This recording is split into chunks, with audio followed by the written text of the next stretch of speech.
আল্লাহ রাব্বুল আলামিন আল্লাহর নবী মুসা আলাইহিস সালামকে ডেকে বলেন, ওরে মুসা, আমি কেন ঘুমাই না তোমাকে সেটা আমি জানাতে চাই। আল্লাহ কাচের গিলাসে বাপজি পানি নিয়ে আলেন আল্লাহর হুকুমে। আল্লাহ যে কোনো জিনিস বাপজি তৈরি করবা বলে সময় লাগে না, শুধু বলবে কোন হয়ে যাও, আর সাথে ওই জিনিসটা হয়ে যায়। বলুন সুবহানাল্লাহ। আল্লাহর নবী মুসা আলাইহিস সালামকে কাচের গিলাসে বাপজি পানি নিয়ে এসে আল্লাহ বলেন, মুসা, এ তোমার সামনে যে কাচের গিলাসে পানি আছে, গিলাসটা তুমি ধরে নাও। আল্লাহর নবী মুসা আলাইহিস সালাম গিলাসটা ধরলেন। আল্লাহ বললেন, মুসা, গিলাসটা তুমি ভালো করে ধরাও। মুসা নবী বলেন, আল্লাহ গিলাসটা ধরে আমি কি করব? বলে, মুসা তুমি ধরো। যাহাতে মুসা নবী গিলাসটা ধরলেন, আর আল্লাহ ডাক দিয়ে ঘুমকে বলেন, ঘুম তুমি আমার মুসাকে ধরো। আল্লাহ বলেন, মুসা তুমি গিলাস ধরো, আর আল্লাহ ঘুমকে ডেকে বলেন, আই ঘুম তুই আমার মুসাকে ধর। যাহাতে মুসা নবীকে ঘুমে বাপজি ধরতে বললেন। সঙ্গে সঙ্গে মুসা নবীর বাপজি ঘুমটা চলে আসলো, আর হাত থেকে বাপজি গিলাসটা পাহাড়ে ওই পাথর উপর পড়ে গেল। যাহাতে পড়ে গিয়েছে, গিলাসটা বাপজি খচাক করে যখন শব্দ হয়ে ভেঙে গেল, মুসা নবী চট করে বাপজি তার ঘুমটা ভেঙে গেল। আল্লাহ বলেন, মুসা, তোমাকে যে গিলাসটা ধরতে দিয়েছিলাম, গিলাসটা কইরে মুসা। মুসা বলেন, আল্লাহ আমি তোমার কথা বুঝতে পেরেছি, মওলা তুমি কেন ঘুমাও না? আল্লাহ ডেকে বলেন, মুসা কেন ঘুমায় না তুমি বুঝতে পেরেছো? বলে, হ্যাঁ, এক সেকেন্ডে ঘুমাতে গিয়ে যদি তোমার হাতের গিলাসটা যদি ভেঙে যায় রে মুসা, আমি আল্লাহ যদি একটু ঘুমাই গোটা পৃথিবীটা কাজ ভাঙা করে ভেঙে যাবে। বলুন সুবহানাল্লাহ। মুসা আলাইহিস সালাম বলেন, আল্লাহ বুঝতে পেরেছি। তাফসীরে আরেকটা ঘটনা এসেছে, মুসা আলাইহিস সালাম আল্লাহর কাছে অনেক দোয়া চেয়েছে। ওই তুর পাহাড়ে একদিন ডেকে বলছেন, আল্লাহ আমি জানি তুমি আহুয়া আলা কুল্লি শাইইন কাদির, তুমি সর্বশক্তিমান। ওগো মওলা, আমি একটা কথা বলবো তোমাকে। আল্লাহ বললেন, মুসা বলো, কি কথা বলবা? আমি তো জানতে পারছি তুমি যে কোনো একটা পাগলামো প্রশ্ন করবা আমাকে। বলে, মুসা বলো। বলে, আল্লাহ আপনি বলুন, আমি যদি আল্লাহ হই আর তুমি যদি মুসা হও, তাহলে তুমি আমার কাছে কি দোয়া চাইতে? কি ভাবতে পারেন? কথাটা শোনা মনে হচ্ছে ছোট, কিন্তু কম বড় কথা নয়। আল্লাহকে ডাইরেক্ট বলছে। আমরা যদি সামান্য ভারতের প্রধানমন্ত্রীকে ডেকে যদি বলি, এই প্রধানমন্ত্রী সাহেব, আমি যদি প্রধানমন্ত্রী হতাম আর আপনি যদি আমার জায়গায় হতেন, তাহলে আপনি কি করতেন? এই কথা সাহস করে আমরা বলতে পারবো না। আর গোটা পৃথিবীর যিনি মালিক, সে আল্লাহকে ডেকে বলছেন, আল্লাহ আমি যদি আল্লাহ হই আর তুমি যদি আমার জায়গায় যদি তুমি মুসা হও, তাহলে তুমি আমার কাছে কি চাইতে, কি দোয়া চাইতে? আল্লাহ রাগ করলেন। আল্লাহ বলছেন, মুসা তুই জিন্দেগিতে তুই আল্লাহ হতে পারবি না। আমি আল্লাহ, আমি আর তোকে নবী করেছি, তুই নবী হয়েই থাকবি, তুই আল্লাহ হতে পারবি না।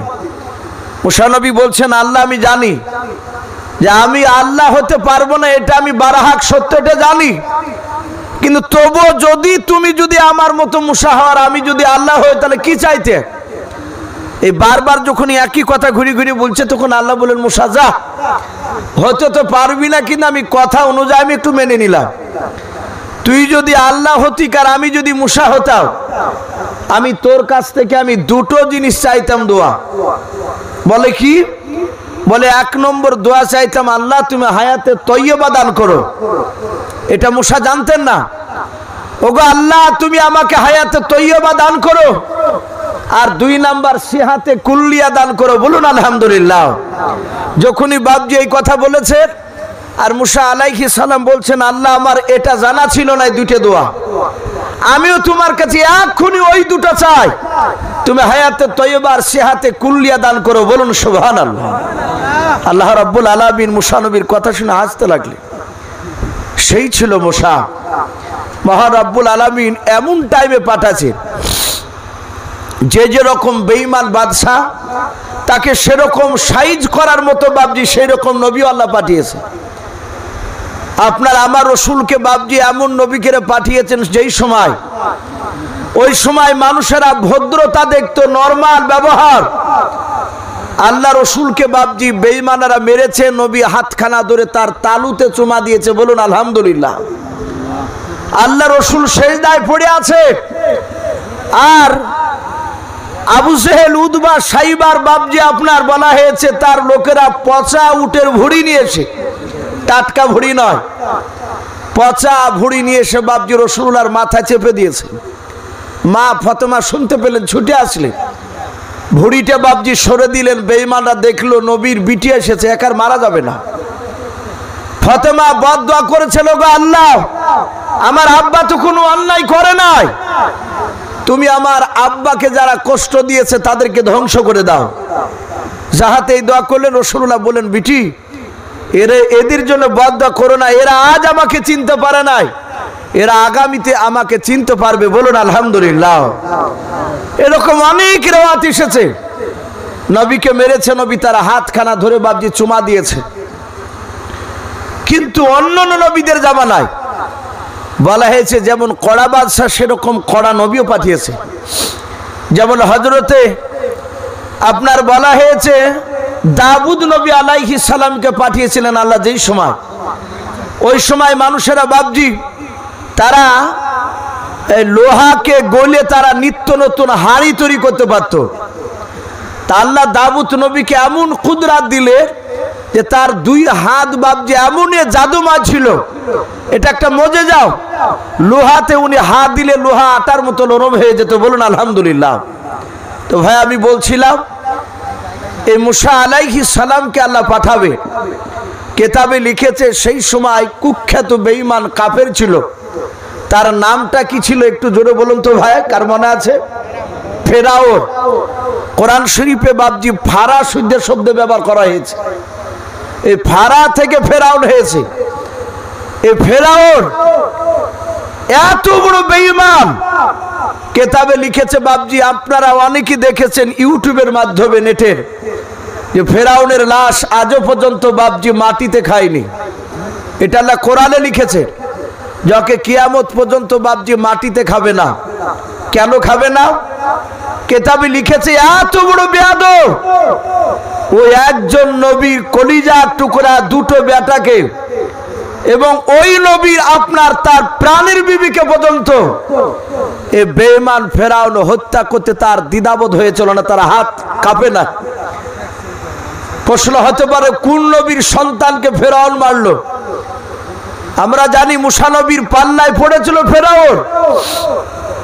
মুসা নবীর কথা আপনাদের সামনে একটু তুলে ধরবো, তার আগে বলি যে এই ফেরাউন কোন নবীর সন্তানকে মেরেছিল। কেতাবে লিখেছে মুসা নবীর জামানাতি বাবজি একটা নবী, সে নবাদ দাবি করেছিল, আল্লাহ তাকে নবী করেছিলেন। সেই নবীটার নাম ছিল হযরতে হিজকিল নবী আলাইহিস সালাম। কি নাম বললাম একটু জোরে বলে? হযরতে হিজকিল আলাইহিস সালাম। নবীদের নাম বাবজি মহব্বতে নিবেন, একবার নিলে তার আমলনামা থেকে বলা হয়েছে 1000টা গুনাহকে মাফ করা হয়। বলুন আলহামদুলিল্লাহ। এই হিজকিল নবী আলাইহিস সালাম সে মুসা নবীর উপর ঈমান এনেছিলেন, মুসা নবীকে নবী বলে মানতে। আমাদের রাসূল এত বড় বাবজি দামি নবী, যে আসমান জমিন গোটা পৃথিবীর একমাত্র নবী তিনি হচ্ছেন মুহাম্মদ সাল্লাল্লাহু আলাইহি ওয়াসাল্লাম।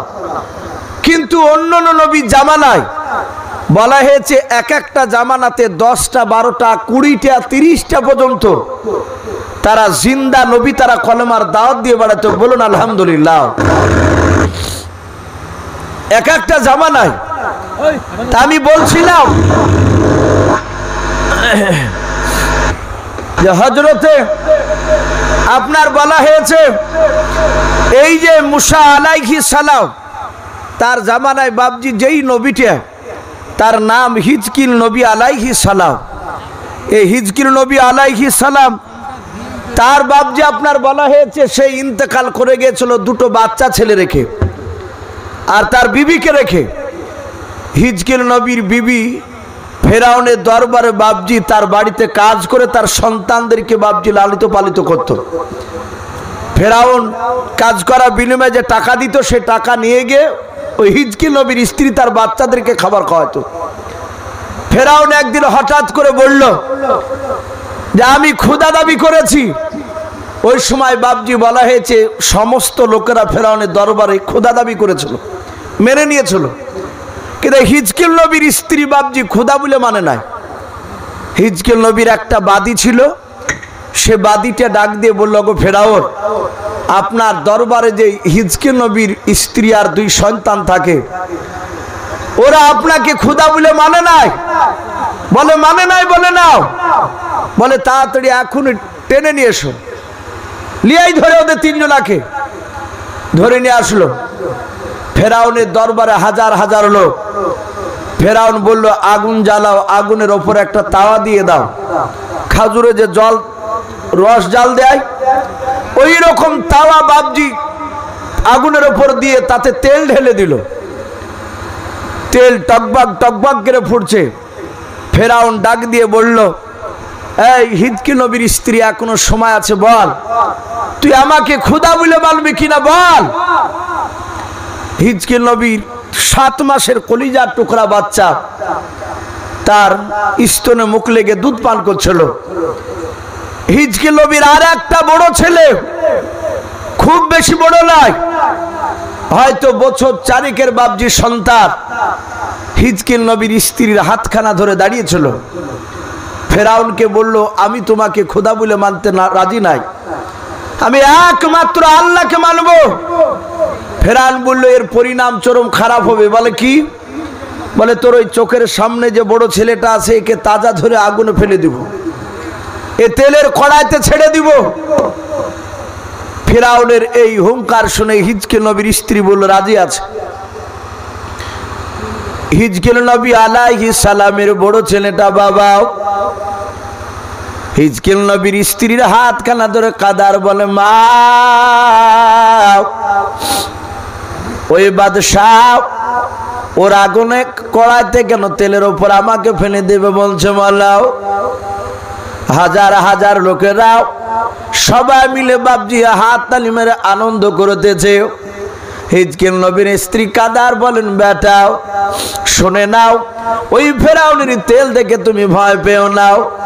ওরে আমার কলিজা টুকরা সন্তান, তোমার আব্বা এক আল্লাহ বলে মুসা নবীর ওপর ঈমান এনে দুনিয়ার বুক থেকে বিদায় নিয়ে চলে গিয়েছে। ওরে আমার বেটা, এই ফেরাউনের আগুন দেখে ভয় পেও নাও।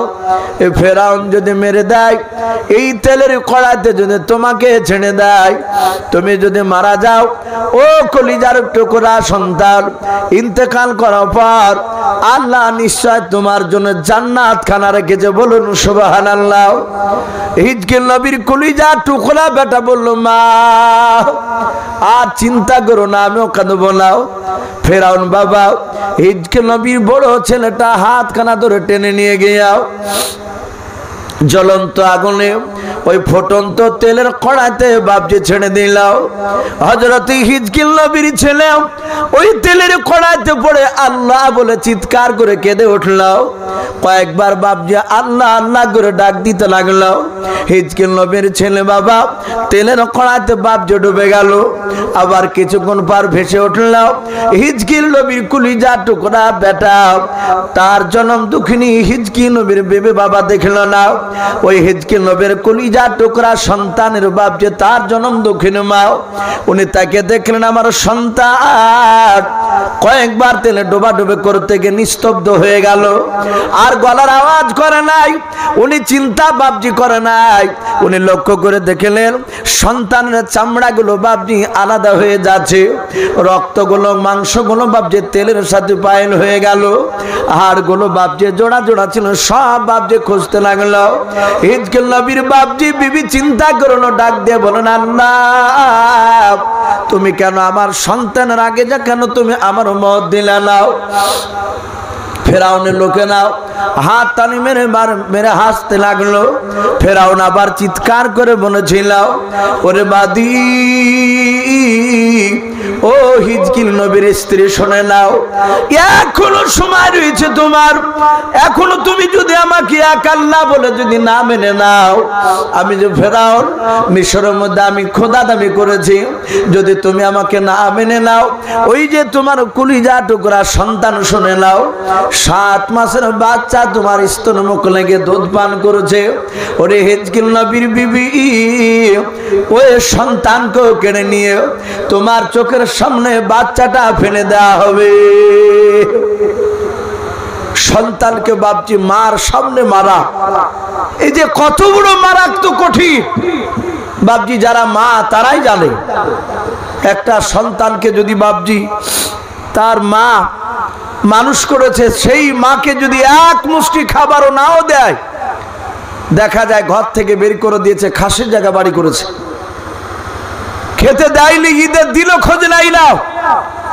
আবার সেই সন্তানকে যদি বাপজি গ্রামের লোকেরা মারে, দেখবেন মার কানে খবর গেলে মা সেখানে থাকতে পারে না, ছুটে আসে, গ্রামের লোকেরা হাতে পায়ে ধরে। লোকেরা বলে তোমার সন্তান তো দেখে না, বলে না দেখলো, আমি তাকে 10 মাস 10 দিন পেটে বহি নিয়ে বেড়াচ্ছিলাম। বলুন আলহামদুলিল্লাহ। এ হচ্ছে মা। হযরত হিজকিল নবীর স্ত্রী কাঁদেন, গো মালিক, এত বড় পরীক্ষায় কেন তুমি ফেলেছো? আমার সন্তানদের ইন্তেকাল করার আগে কেন তুমি আমার মউত দাওনি? হিজকিল নবীর স্ত্রীর সন্তান স্তনে মুখ লাগিয়ে দুধ পান করছিল, সঙ্গে সঙ্গে বাবা ওই 7 মাসের বাচ্চাটা আল্লাহর কুদরত বাবা জবান খুলে গেল। মার স্তন থেকে মুখটা টেনে নিয়ে ডাক দিয়ে বলেছিল, গো মা, কাঁদবা না, আমার বড় ভাই ইন্তেকাল করে গিয়েছেন, নিশ্চয় আল্লাহ তাকে জান্নাত দিয়েছেন। বলুন সুবহানাল্লাহ। ওগো মা, আমিও জীবন দিতে রাজি আছি, ফেরাউনকে খবরদার আল্লাহ বলে তুমি মানবা নাও। আমরা মানব না। ফেরাউনের লোকেরা আশ্চর্য হয়ে গেল, 7 মাসের বাচ্চা মাকে নসিহত করে। ওই বাচ্চা যদি মার সামনে যদি ইমানের যদি কথা বলে, রে বাবা, ওই মার ইমান কি পাকা না হয়ে থাকতে পারে? বলুন। মার ইমান বাবজি মজবুত হয়ে গেল। ফেরাউন দেখলো বাচ্চা ছিল, আরো হয়তো অনেক কিছু বলে ফেলবে। দৌড়ে গিয়ে ফেরাউনের লোকেরা ওই হিজকিল নবীর 7 মাসের বাচ্চাটা বাবজি কোল থেকে ছিনে নিয়ে ওই জ্বলন্ত আগুনে ফুটন্ত তেলের ওপর বাবজি ছেড়ে দিলাও। ওই বাচ্চাটাও আল্লাহ আল্লাহ করতে করতে দুনিয়ার বুক থেকে বিদায় নিয়ে চলে গেল। আল্লাহর নবী জনাবে মুহাম্মদ রাসূলুল্লাহ সাল্লাল্লাহু তাআলা আলাইহি ওয়াসাল্লাম সাহাবাদের সামনে বাবজি ঘটনাটা আলোচনা করেছিলেন। হযরত আবু বকর বলেন, নবী গো, ওই হিজকিল নবীর বিবির কি হলো একটু ওখানে বলালো। হিজকিল নবীর বিবিকে বাবজি যখন আগুনে ফেলতে যায়, হিজকিল নবীর বিবি ডাক দিয়ে বলেছিল, ওকে ফেরাউন, শুনে নাও, তুমি আমাকে আগুনে ফেলে দেবা, আমার মৃত্যু অনিবার্য, এটা আমি ভালো করে জানি, কারণ আমার সন্তানদেরকে তুমি বাঁচে রাখলে। ওরে ফেরাউন, আমার মৃত্যুর আগে তোমাকে একটা কথা বলবো, বলো আমার কথাটা মানবে কি? লাও। ফেরাউনের বাবা দরবারে হাজার হাজার লোকেরা ছিল, তারা সবাই মিলে বাবজি চুপচাপ শুনতেছিল। ফেরাউন বলল, ও বাদী বলবাল, আমি মৃত্যুর তোর আগে আমি একটা কথা যেটা বলবে সেটা মানবো। ফেরাউনের দরবারে চিৎকার করে বলেছিল, ফেরাউন বেঈমান, ও বেঈমান বাদশা, শুনে নাও, আমি তোমাকে আল্লাহ বলে মৃত্যু পর্যন্ত আমি বলবো না। শুনে নাও, মৃত্যুর আগে পর্যন্ত তোমাকে খোদা বলে মানবো না। আমার 2 ছেলে মারা গিয়েছে, তোমার উপর ঈমান আনেনি, একমাত্র আল্লাহর উপর ঈমান এনেছে, মুসা নবীর উপর ঈমান এনেছে, আমিও সেই আল্লাহর উপর মুসা নবীর উপর ঈমান আনলাম।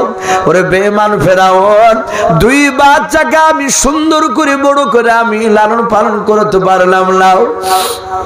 আমি তাদের ভালো করে সেবা যত্ন করতে পারিনি। ওরে বেঈমান, আমাকে যখন তেলের কড়াইতে ফেলে দিবা, ওই ছেলেদের মতো আমার যখন জানটা বেড়ে যাবে, আমার মাংসগুলো চামড়াগুলো যখন তেলের সাথে ফাইল হয়ে যাবে, ওরে ফেরাউন হাড়গুলো যখন একত্রিত কড়ার উপরে থাকবে, ফেরাউন তুমি কথা দাও এ হাড়গুলো ছন্ন ছাড়া করে কোনো দিকে যেন ফেলে দিবা না। ফেরাউন বলল, মৃত্যুর পর তোদের হাড়গুলো কি করবো বল? ওই হিজকিল নবীর বিবি ডাক দিয়ে বলেছিল, বেঈমান বাদশাহ, মৃত্যুর পর আমার সন্তানের হাড়গুলো আর আমার হাড়গুলো একটা ছোট্ট করে কাপড়ে বেঁধে পোটলার আকারে করে ওই পাহাড়ের চূড়ায় বলো তুমি দাফন করবা কিনাও।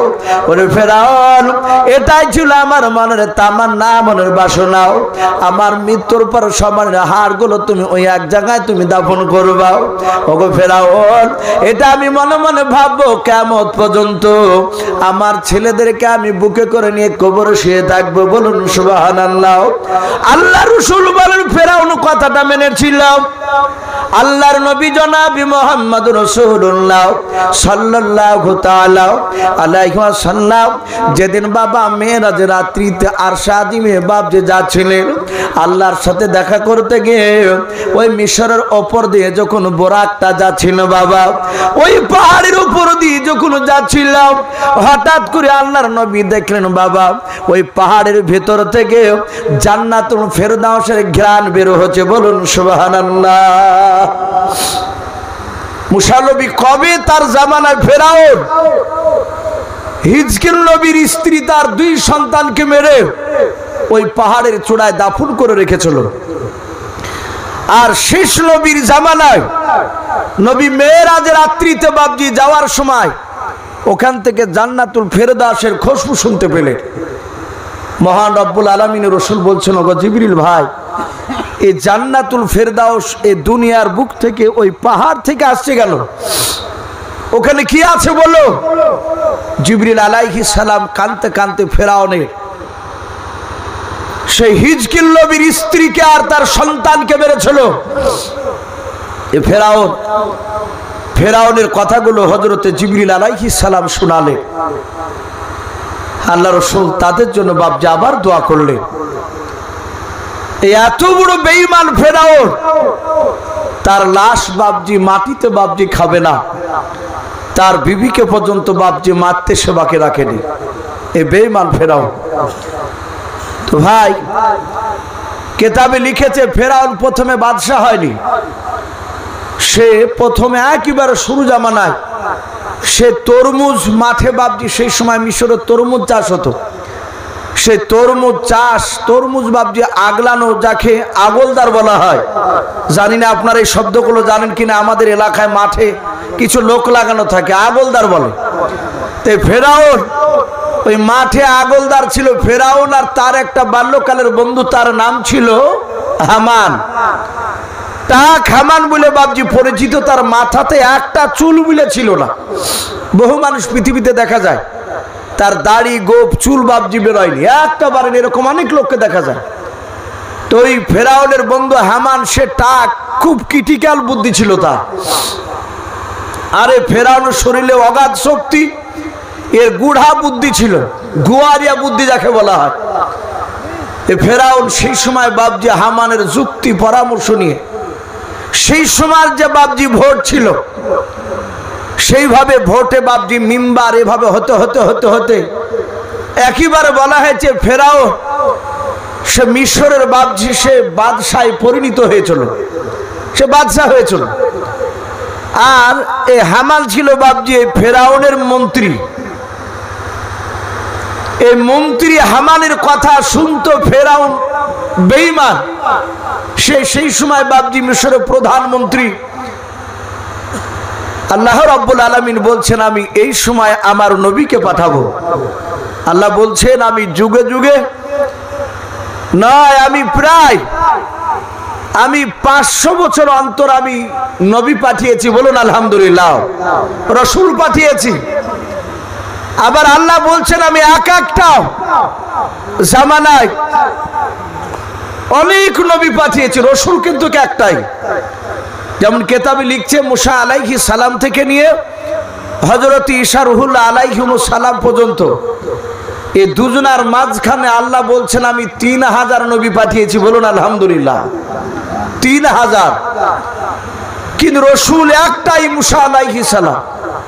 নবী আর রসুলের মধ্যে একটু আলাদা আছে, আমি বহুবার আপনাদের এলাকায় বলেছি।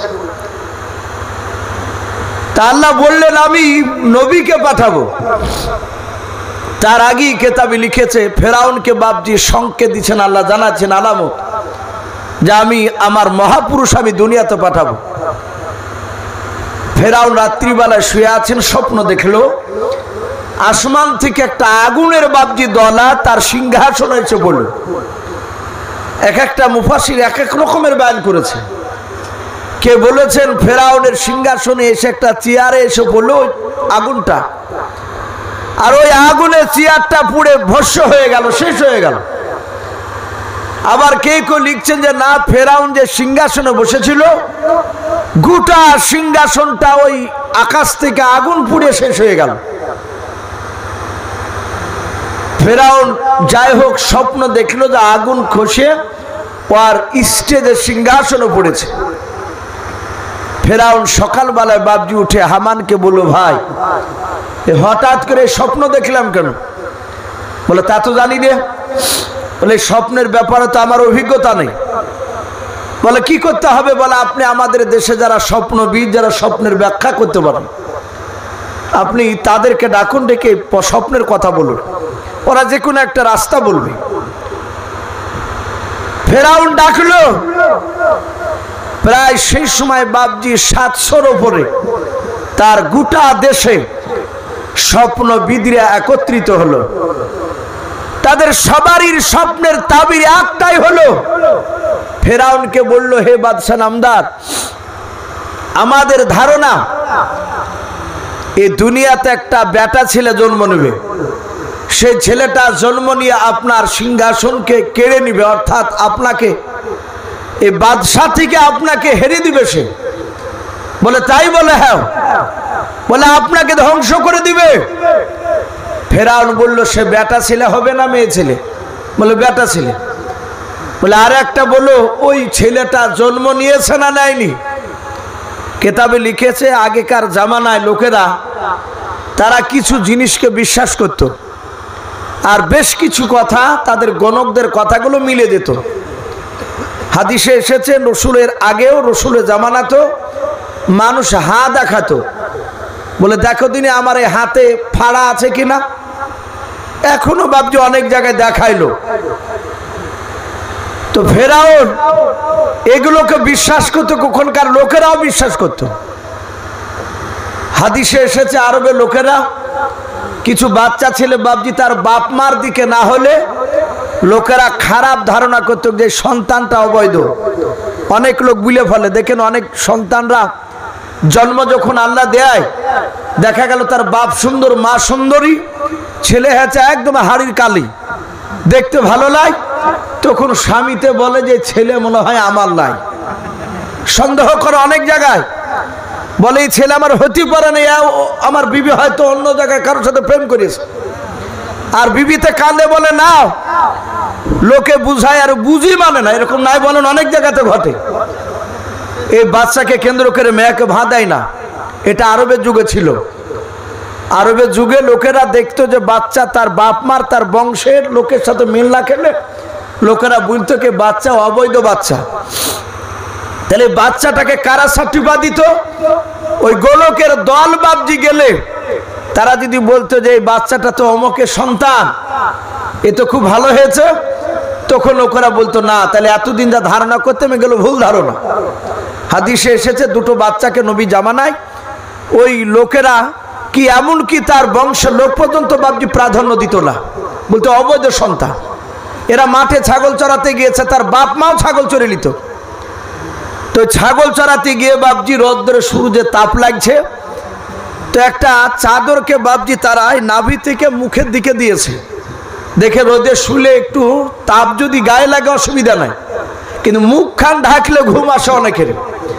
তো ওরা নাভি থেকে উপর দিক ঢাকে পা দুইখান বের করে দিয়ে দুই ভাই শুয়ে আছে, যাদেরকে লোকেরা মানতুক না যে ওরা অমুকের সন্তান।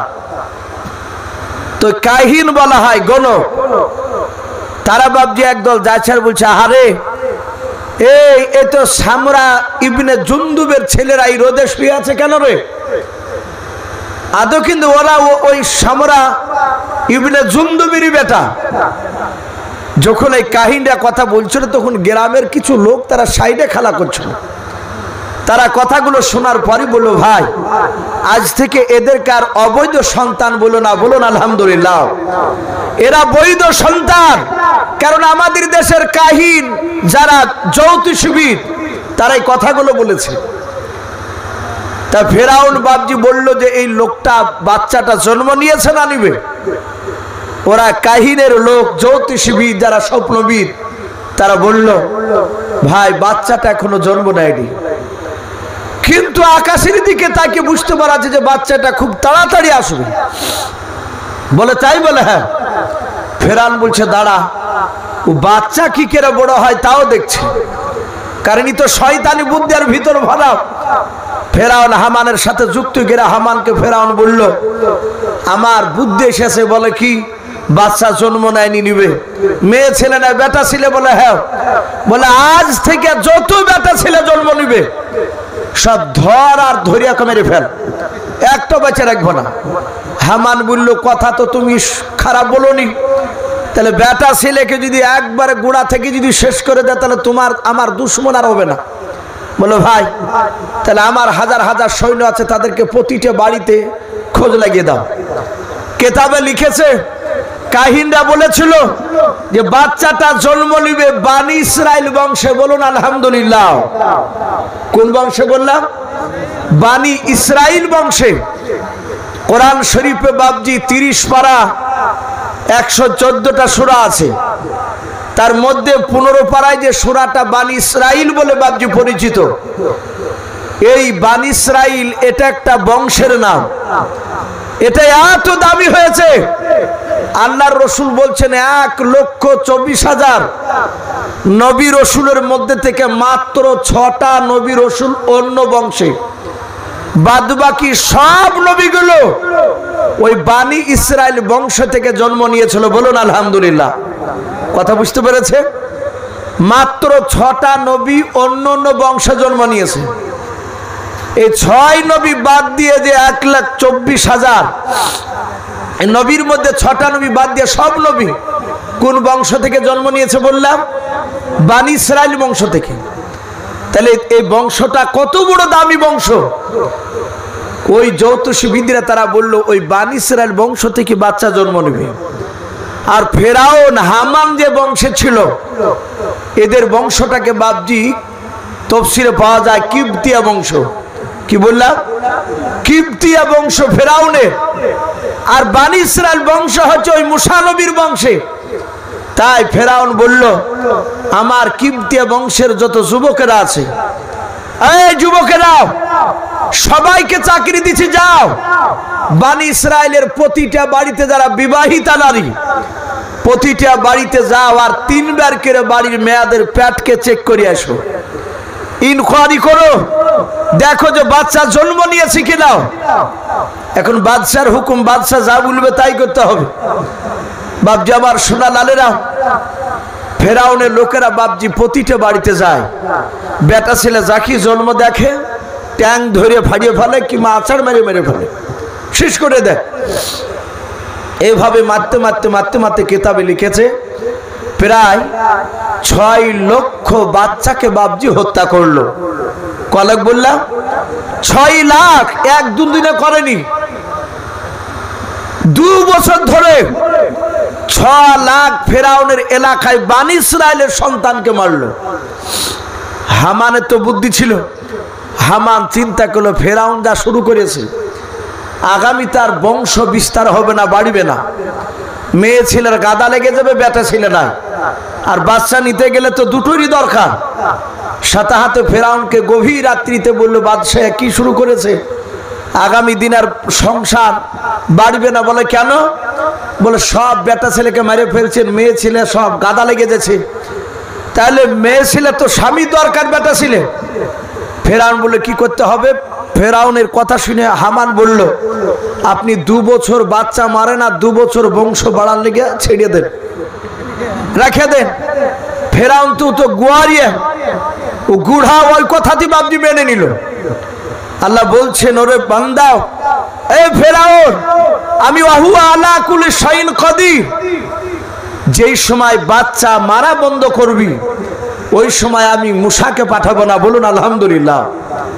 2 বছর মারার পরে ফেরাউন বলল, কাল থেকে আর কোনো বাচ্চা মারবা না, একবারে পাক্কা 2 বছর। এই 2 বছরের মধ্যে বাপজি বাচ্চা যখন মারা বন্ধ ছিল, সেই সময় বাপজি মুসা নবীর বড় ভাই, কোরআন শরীফে বাপজি তার নাম এসেছে হারুন। কি নাম বললাম? হারুন। এই মুসা আলাইহিস সালামের বড় ভাই হারুন আলাইহিস সালাম বাপজি তিনি জন্ম নিলেন। ওনার কোনো ভয় নাই, কারণ ওই সময় তো বাচ্চা মারা নিষেধ। আবার 2 বছর বাপজি যাহাতে বাচ্চা মারা নিষেধ ছিল, এটা যখন বাপজি বন্ধ হয়ে গেল, এবার বলল যে কাল থেকে 2 বছর পুজে গেছে, শোনো আগামী কাল থেকে আবার 2 বছর ধরে আবার বানি ইসরায়েলের বাচ্চা মারা হবে। আল্লাহ বলছেন, ফেরাউন, এবার আমি তোর নবীকে পাঠাবো। সঙ্গে সঙ্গে কেতাবে লিখেছে, মুসা নবীর মার পেটে মুসা নবী যখন ভরা ছিলেন, কেতাবে লিখেছে নবীরা নবীর মাদের পেটে থাকা অবস্থায় আমাদের যেমন মা বোনদের পেট মোটা লাগে, তাফসীরে লিখেছে এরকম নবীর মাদের পেট মোটা লাগতো না। আমাদের দেখবেন মা বোনেরা পেটে বাচ্চা আসলে 7-8 মাসের হয়ে গেলে রাস্তা দিয়ে গেলে লজ্জা পায়, বারবার পেটটাকে কাপড় দিয়ে ঢাকতে যায় যেন অন্য লোকে না দেখতে পায়, কিন্তু যতই চেষ্টা করুক সে রাখতে পারে না ঢেকে। কিন্তু নবীর মার পেটে নবীরা যারা ভরা ছিলেন, অন্য মানুষরা দেখে বুঝতে পারতো না যে পেটে বাচ্চা আছে। এটা নবীর মা, নবীর আব্বা ওরাই জানতো। তারা গোপনে বাড়িতে আলোচনা করতেন যে পেটে বাচ্চা আছে। ফেরাউনের লোকেরা যায়, মুসা নবীর মার পেটটা বাপজি পরীক্ষা করে, ওরা বুঝতে পারে না। মহান রব্বুল আলামিনের কুদরাতে সকালবেলা বাপজি ফেরাউনের লোকেরা বাড়ি পরীক্ষা করে গেল। মুসা নবীর মা ঠিক জহুরের আগে মুসা আলাইহিস সালামের মার পেট থেকে জন্ম নিলেন মুসা নবী পয়গম্বর। বলুন সুবহানাল্লাহ।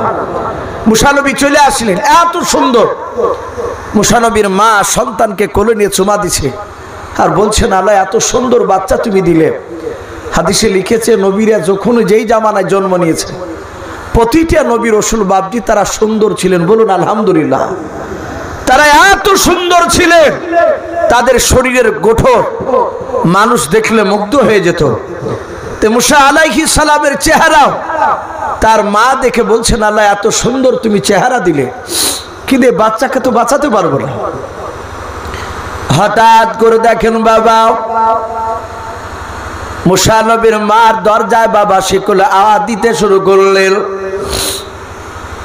মুসা নবীর মা ভেতর থেকে বলেছিল, কে গো ভাই, কিছুক্ষণ আগে আমার বাড়ি ইনকোয়ারি করে গেল। আবার ফেরাউনের লোকেরা বলল, তুমি দরজা খুললাও, দেখি তোমার বাড়িতে তোমার বাচ্চা ছেলে জন্ম নিয়েছে কিনা। মুসা নবীর মা আল্লাহকে ডেকে বলেন, আল্লাহ এই বাচ্চাকে কেমন করে বাঁচাবো আমার চোখের সামনে? যদি তুমি আল্লাহ তুমি আমার সন্তানকে হেফাজত যদি না করো, এই সন্তানকে আমার চোখের সামনে ফেরাউনের লোকেরা মেরে দেবে। আমি তার মা, জনম দক্ষিণ মা হয়ে সহ্য করতে পারবো না। ওগো মাওলা, আমার ছেলেকে আমি ফেরাউনের লোকেদের হাতে মারতে দেব না। বলে আপনার মুসা নবীর মা পেছন দিকে তাকে দেখেন বাবা, আপনার তার চুলহাতে বাপ যে দাও দাও করে আগুন জ্বলছিল। আগুনের বাপ যে আপনার আঙ্গার, যাকে বাপ যে আপনার লাল ফুলকে আগুন যে আপনার বেড়ায় বলে, ওই আগুন বাপ যে আপনার দাও দাও করে জ্বলছিল। মুসা নবীর মা আল্লাহকে ডেকে বলেন, আল্লাহ আমার সন্তান আমি নিজে মেরে ফেলবো, কিন্তু ফেরাউনের লোকের কাছে মারতে দেব না। ওই চুলার ভিতরে বাপজি জ্বলন্ত আগুনে মুসা নবীকে বাপজি ভরে দিয়ে ফেরাউনের বাপজি লোকেদের সামনে বলে, দেখো বাচ্চা তোমরা পাও কে নাও। ওরা ধারণা করতে পারলো না যে বাচ্চা জন্ম দিয়েছে। বাড়ির ঘরে বাপজি তারা দেখলাম, কিন্তু চুলার ভিতরে যে বাচ্চা থাকতে পারে এটা ধারণা করতে পারলো না, কারণ চুলাতে বাপজি আগুন জ্বলছিল। ফেরাউনের লোকেরা চলে গেল। মুসা নবীর মা আল্লাহর কাছে কাঁদেন আর বলেন, আল্লাহ আমার সন্তান মনে হয় আর বেঁচে না, আগুনে পড়ে ছাই হয়ে গিয়েছে। মুসা নবীর মা দৌড়ে গিয়া আগুনের চুলার কাছে গিয়ে বাপজি দেখেন মুসা নবী আগুনে তার পোড়া তো দূরের কথাও তার একটা পশম পর্যন্ত বাপজি পড়ে নাই। বলুন সুবহানাল্লাহ। মুসা নবী পয়গম্বর আগুনের ভিতরে পা নেড়ে নেড়ে খেলা করেছেন। বলুন সুবহানাল্লাহ। মুসা আলাইহিস সালাম তার মা বুঝতে পেরেছে এই ছেলে সাধারণ বাচ্চা হবে না, এ নিশ্চয় কোনো দামি বাচ্চা হবে। ছেলেকে নিয়ে আবার চুমা খেতে লাগলে। হঠাৎ করে মুসা নবী বলছেন তার মা, আমি আমার সন্তানের নাম তখন আমি মুসা রাখি নাই, আমি মুসা এই বাচ্চা ছেলে নাম রাখা তো দূরের কথা, তো চিন্তায় চিন্তিত যে বাচ্চা বাঁচাবে কি করে। আবার হঠাৎ করে দেখছে দরজার বাহির থেকে আওয়াজ দিচ্ছে, এই মুসা নবীর মা। যাহাতে মুসা নবীর মা বলছেন, বলে কে? কিছুক্ষণ আগেই তো আমার বাড়িতে ফেরাউনের লোকেরা এসেছিল, আবার আসছো কেন তোমরা? বলে, হে মুসা নবীর মা, আমি ফেরাউনের লোক নয়, আমি আল্লাহর ফেরেশতা। জোরে বলুন আলহামদুলিল্লাহ।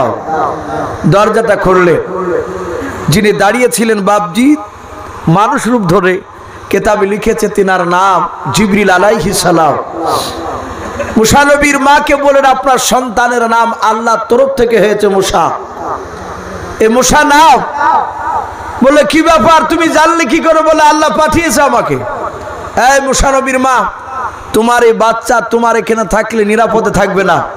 তোমার বাচ্চাকে শুনে না, তুমি এখনই একটা বাক্স তৈরি করে ডালা সিস্টেম করে সে বাক্সর ভিতরে তোমার সন্তানকে ভরে দিয়ে ও নীল দরিয়াতে পানিতে তুমি তোমার সন্তানকে বাক্স সহ ছেড়ে দাও। মুসা নবীর মা বলল, আমি এখন বাক্স পাবো কোথায়? বলে, শুধু আপনি আমাকে হুকুম করেন। যাহাতে বাপজি হুকুম করলে কোন মুফাসসিরে কেরাম লিখেছেন ওই ব্যক্তির কাছে তক্তা ছিল, ছুতিয়ার মিস্ত্রি সেজে বাপজি দাঁড়িয়ে ছিল। সে বাপজি যাহাতে হুকুম করেছে কয়েক সেকেন্ডের মধ্যে সুন্দর তক্তা দিয়ে বাপজি একটা বাক্স বানিয়ে ফেললো। বলুন আলহামদুলিল্লাহ। এ বাক্স, এ তক্তা তো বাপজি জিবরিল তৈরি করেছে, তাহলে নিশ্চয় দুনিয়ার বাক্স হচ্ছে দেখতে ভালো হবে না? একটু চমকদার বাক্স। মুসা নবীকে নয় তার মাকে বললে, আপনার সন্তানকে ডালা তুলে আপনি ভরে দেন, পানিতে ভাসিয়ে দেন।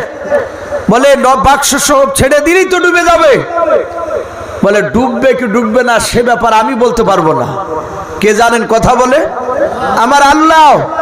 এই মুসা নবীর মা, চিন্তা করো না, আল্লাহ বলেছে ছেড়ে দিতে, তোমার সন্তানের হেফাজত আল্লাহ করবেন। বলুন আলহামদুলিল্লাহ। হযরত মুসা নবী আলাইহিস সালামের মা তাড়াতাড়ি বাপজি ঝটপট করে বাপজি আপনার সাদা কাপড়ে জোড়ে দিয়ে মুসা নবীর মুখখানাকে শুধু বের করে দিয়ে বাপজি ওই ডালা তুলে বাক্সের ভিতরে ভরে দিল। জিবরিল আলাইহিস সালাম অদৃশ্য হয়ে গিয়েছে, ওকে ফর্মুলাগুলো নিয়মগুলো বলে দিয়েছে। মুসা নবীর বাপজি একটা কলিজা টুকরা বড় বোন ছিল, কেতাবে লিখেছে তখন তার বোনটার বয়স খুব বেশি হলে বাপজি 12 থেকে 13 বছর বয়স, ছোট্ট বাচ্চা মেয়ে। তার নাম কেতাবে লিখেছে তাফসীরে মারিফুল কোরআনে হযরত মরিয়ম। কি নাম বললাম? মারিয়ম নাম। আমরা যাকে মরিয়ম মরিয়ম বলি। মুসা নবীর মা তার বিটি মরিয়মকে ডেকে বলল, বিটি, আমি নৌকায় বাক্সখানা আমার ছেলেকে ভরে দিয়ে আমি পানিতে ছেড়ে দিলাম, তুমি যাও এই নীল দরিয়ার অপর দিয়ে, তুমি ওই ধার দিয়ে অপর দিয়ে যাবা, পাহাড়ি দিয়ে। শোনো, বারবার তাকাবা না, একটু আর চোখে চোখে দেখবা এই বাক্সখানা ডুবে যায় না কোথায় যায়। একটু বেশ কিছুটা দূর বিটি তুমি দেখে এসো। বলে, মা চিন্তা করো না, আমি দেখবো, লোকে জানতে পারবে না যে আমি বাক্সটাকে ফলো করতে করতে যাচ্ছি। বাক্সখানা মুসা নবীকে বাপ যে ভরে দিয়ে ছেড়ে দিলাম।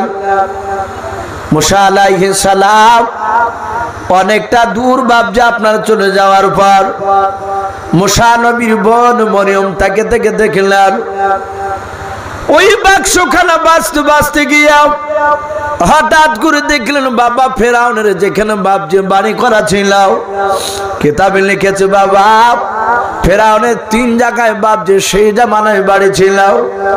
একটা বাড়ি ছিল বাপনি নদীর ধারে, ওই নদীর ধারে বাড়িটাই ওই ফেরাউন গরমের সময় বাপ যে বিলাসিতা করার জন্য আনন্দ ফুর্তি করার জন্য বাপজি নদীর ধারে বাড়িতে যেতে হাওয়া খেতে।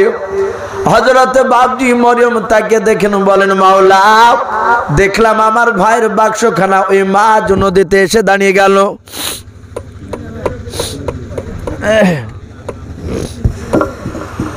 মাঝ নদীতে আপনার দাঁড়িয়ে গেল।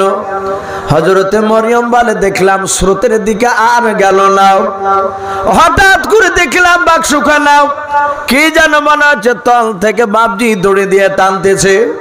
আল্লাহর কুদরতে ফেরাউনের একেবারে বাপজি আপনার ঘরের একেবারে যে রাবজি নদীতে পোঁছে করা আছে ওই পোঁছার ধারে গিয়ে নদীর কিনারা গিয়ে বাপজি বাক্সটা লেগে গেল। ফেরাউনের বাপজি বিবির নাম ছিল আসিয়া, সে জামানায় ছিল বাপজি বিশ্ব সুন্দরী। আসিয়া দিনদার মুত্তাকিন ছিল আল্লাহওয়ালি।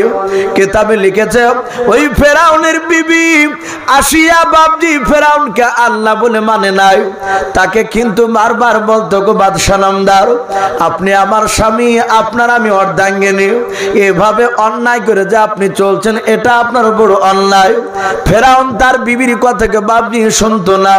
হযরতে আসিয়া নদীর দিকে তাকিয়ে দেখেন বাক্সখানা, ডাক দিয়ে বলল বিবি তুমি কি দেখতেছো? বলে স্বামী গো ওই দেখো সুন্দর বাক্সখানা, দেখো আমাদের একেবারে ঘরের কাছে এসে দাঁড়িয়ে আছে। এত সুন্দর বাক্স পৃথিবীতে আমি প্রথম দেখলাম, বলুন সুবহানাল্লাহ। ফেরাউন বলছে গো বিবি ও বাক্সর দিকে তাকাও না, কোথাকার কার বাক্স? তুমি বাদশার বিবি, আমি নতুন বাক্স বানিয়ে দেবো এর চেয়ে ভালো। আসিয়া বলল না আমি ওই বাক্সটা দেখতে চাই, বাক্সতে কি আছে? ফেরাউন দেখলো তো শুনে না, আমার বিবি জিদ ধরেছে। ফেরাউন বলল আসিয়া তুমি দাঁড়াও আমি নিয়ে আসি বাক্স তুলি। ফেরাউন জাহাতে গেল, হাত বাড়িয়ে বাক্সটা ধরতে যাবে, আল্লাহর কুদরাতে তার কাছ থেকে আরো গভীর পানির দিকে আবার বাপজি পেছন দিকে হটে বাক্সখানা বাপজি চলে গেল মাঝ নদীর দিকে। বলুন আলহামদুলিল্লাহ। ফেরাউন আবার চলে আসলো, আবার দেখছে বাক্সখানা এসে আবার কিনারা ভিড়ে গেল। ফেরাউন কয়েকবার ধরতে গেল, কয়েকবার চলে গেল। আসে বলল স্বামী তুমি যাচ্ছ আর চলে যাচ্ছে, আমি দেখি যাই। বলে বিবি তুমি গেলে পালিয়ে যাবে? বলে দেখি না। জাহাতে বাপজি গেলেন, বাক্স আর গেল না। হা দিলেন স্প্রিং এর মতো আল্লাহর কুদরাতে জাম্পিং করে বাক্স অপরে বসে গেল। বলুন আলহামদুলিল্লাহ। ফেরাউন বলল বিবি এত বড় ভারী ডালা তুমি তুলতে পারবে না, তোমার নরম হাতে কষ্ট পাবে, আমি তুলে দিই। ফেরাউন শত চেষ্টা করে ডালা তুলতে পারেনি। জাহাতে বাপজি ডালা বিবি আসিয়া জাহাতে হা দিলে আল্লাহর কুদরতে বাপজি ডালা খুলে গেল। মুসা আলাইহিস সালামের চেহারার দিকে আসিয়া উনি তাকালেন। কিতাবে লিখেছে আসিয়া বলছেন বাচ্চা মুসা আমার মুখের দিকে তাকিয়ে মৃদু মৃদু হাসছিল। বলুন আলহামদুলিল্লাহ।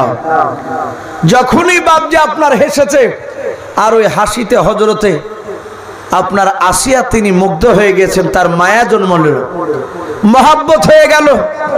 বলে স্বামী দেখো ফুটফুটে একটা এত সুন্দর বাচ্চা। ফেরাউন বলল দেখো তিনি বাচ্চাটা বেটা ছেলে না মেয়ে ছেলে? বলে বেটা ছেলে। যাহাতে বেটা ছেলে বলল। ফেরাউন বললে এই বাচ্চা আমার ভয়ে ছেড়ে দিয়েছে, একে মেরে ফেলো।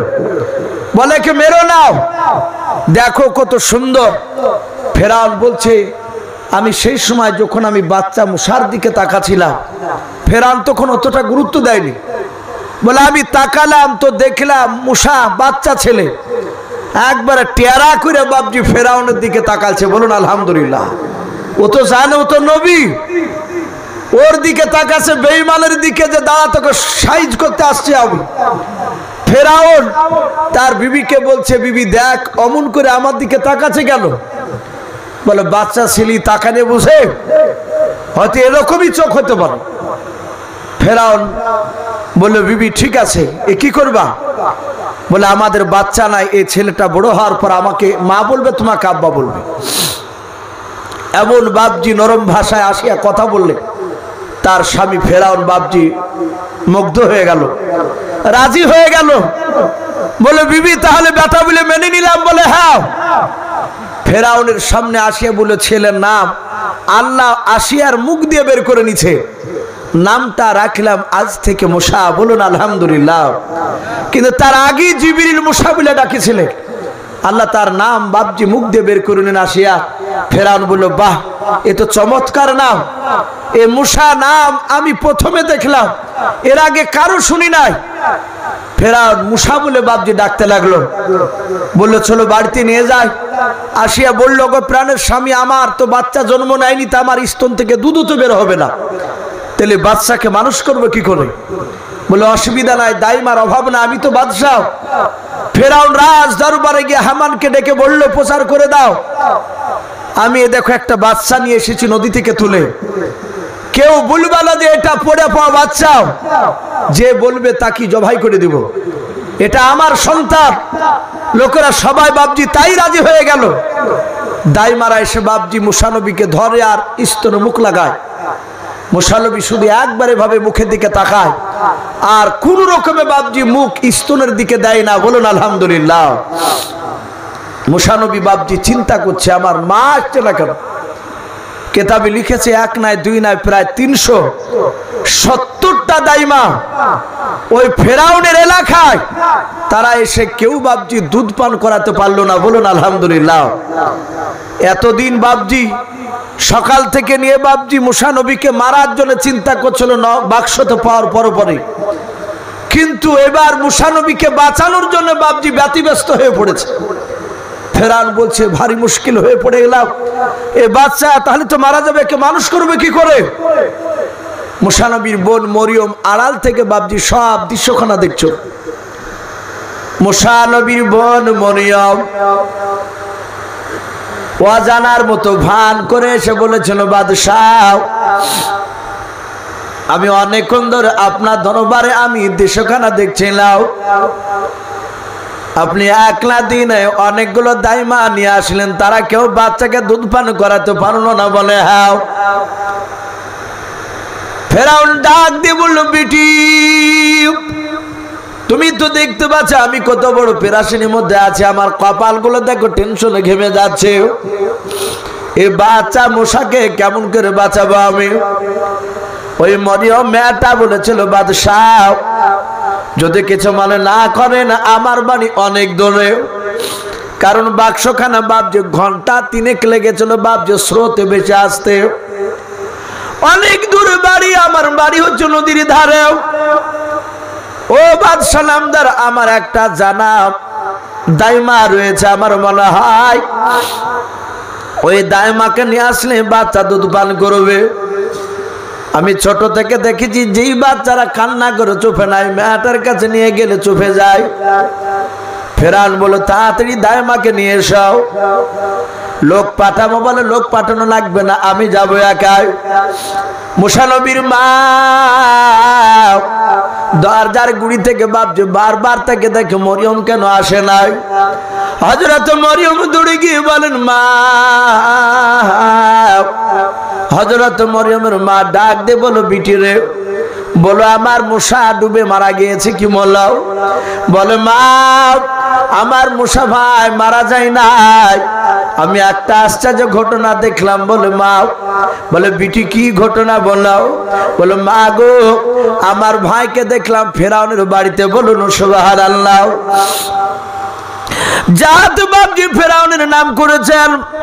হযরত মুসা নবীর মা হাও মা করে কেঁদে উঠে বললেন, ওরে আমার বিটি শোনে নাও, যার ভয়ে আমি নদীতে ছেড়ে দিয়েছে সেই তার বাড়িতে গিয়ে পৌঁছালছে। বলে হ্যাঁ ওগো মা, ফেরাউন আমার ভাইকে মারবে না, আমার ভাইকে বেটা বলে মেনে নিয়েছে, তাই আমার ভাইকে অনেক মেয়েরা দুধ পান করালো, কারো কিন্তু স্তন মুখ লাগাই নাও। ওগো মা, আমি তোমার কথা বলেছি দাইমা, আমি বলি নাই তোমার ছেলে আমার মা আছে এই কথা বলি নাই। মা তোমাকে একটু অভিনয় করা লাগবে, বলো তুমি অজানা ভান করে দাইমা সাজিয়ে বলো আমার ভাই মুসাকে তুমি দুধ পান করাবে কিনা। মুসার মা বললো বিটি রে, আমি আবার ছেলের জন্য আমি সব অভিনয় করতে পারবো, চিন্তা করো না। হযরত মুসা নবীর মা সুজা বাপজি দৌড়ে গিয়া আসিয়া বাপজি কোলে করে নিয়ে মুসা নবীকে বাপজি চোফাচের সোয়া করেছেন, কিন্তু কান্না বন্ধ করে নাই। যাতে মুসা নবীর মা কাছে গিয়ে বলেছিলেন, বড় ও রানী মা, এ বাচ্চা আপনার? বলে হ্যাঁ বাচ্চা আমার। যাতে মুসা নবীর মার আওয়াজটা মুসা নবীর কানে গিয়েছে বাবা, আর হঠাৎ করে কান্না বন্ধ করে দিয়েছে। বলুন সুবহানাল্লাহ।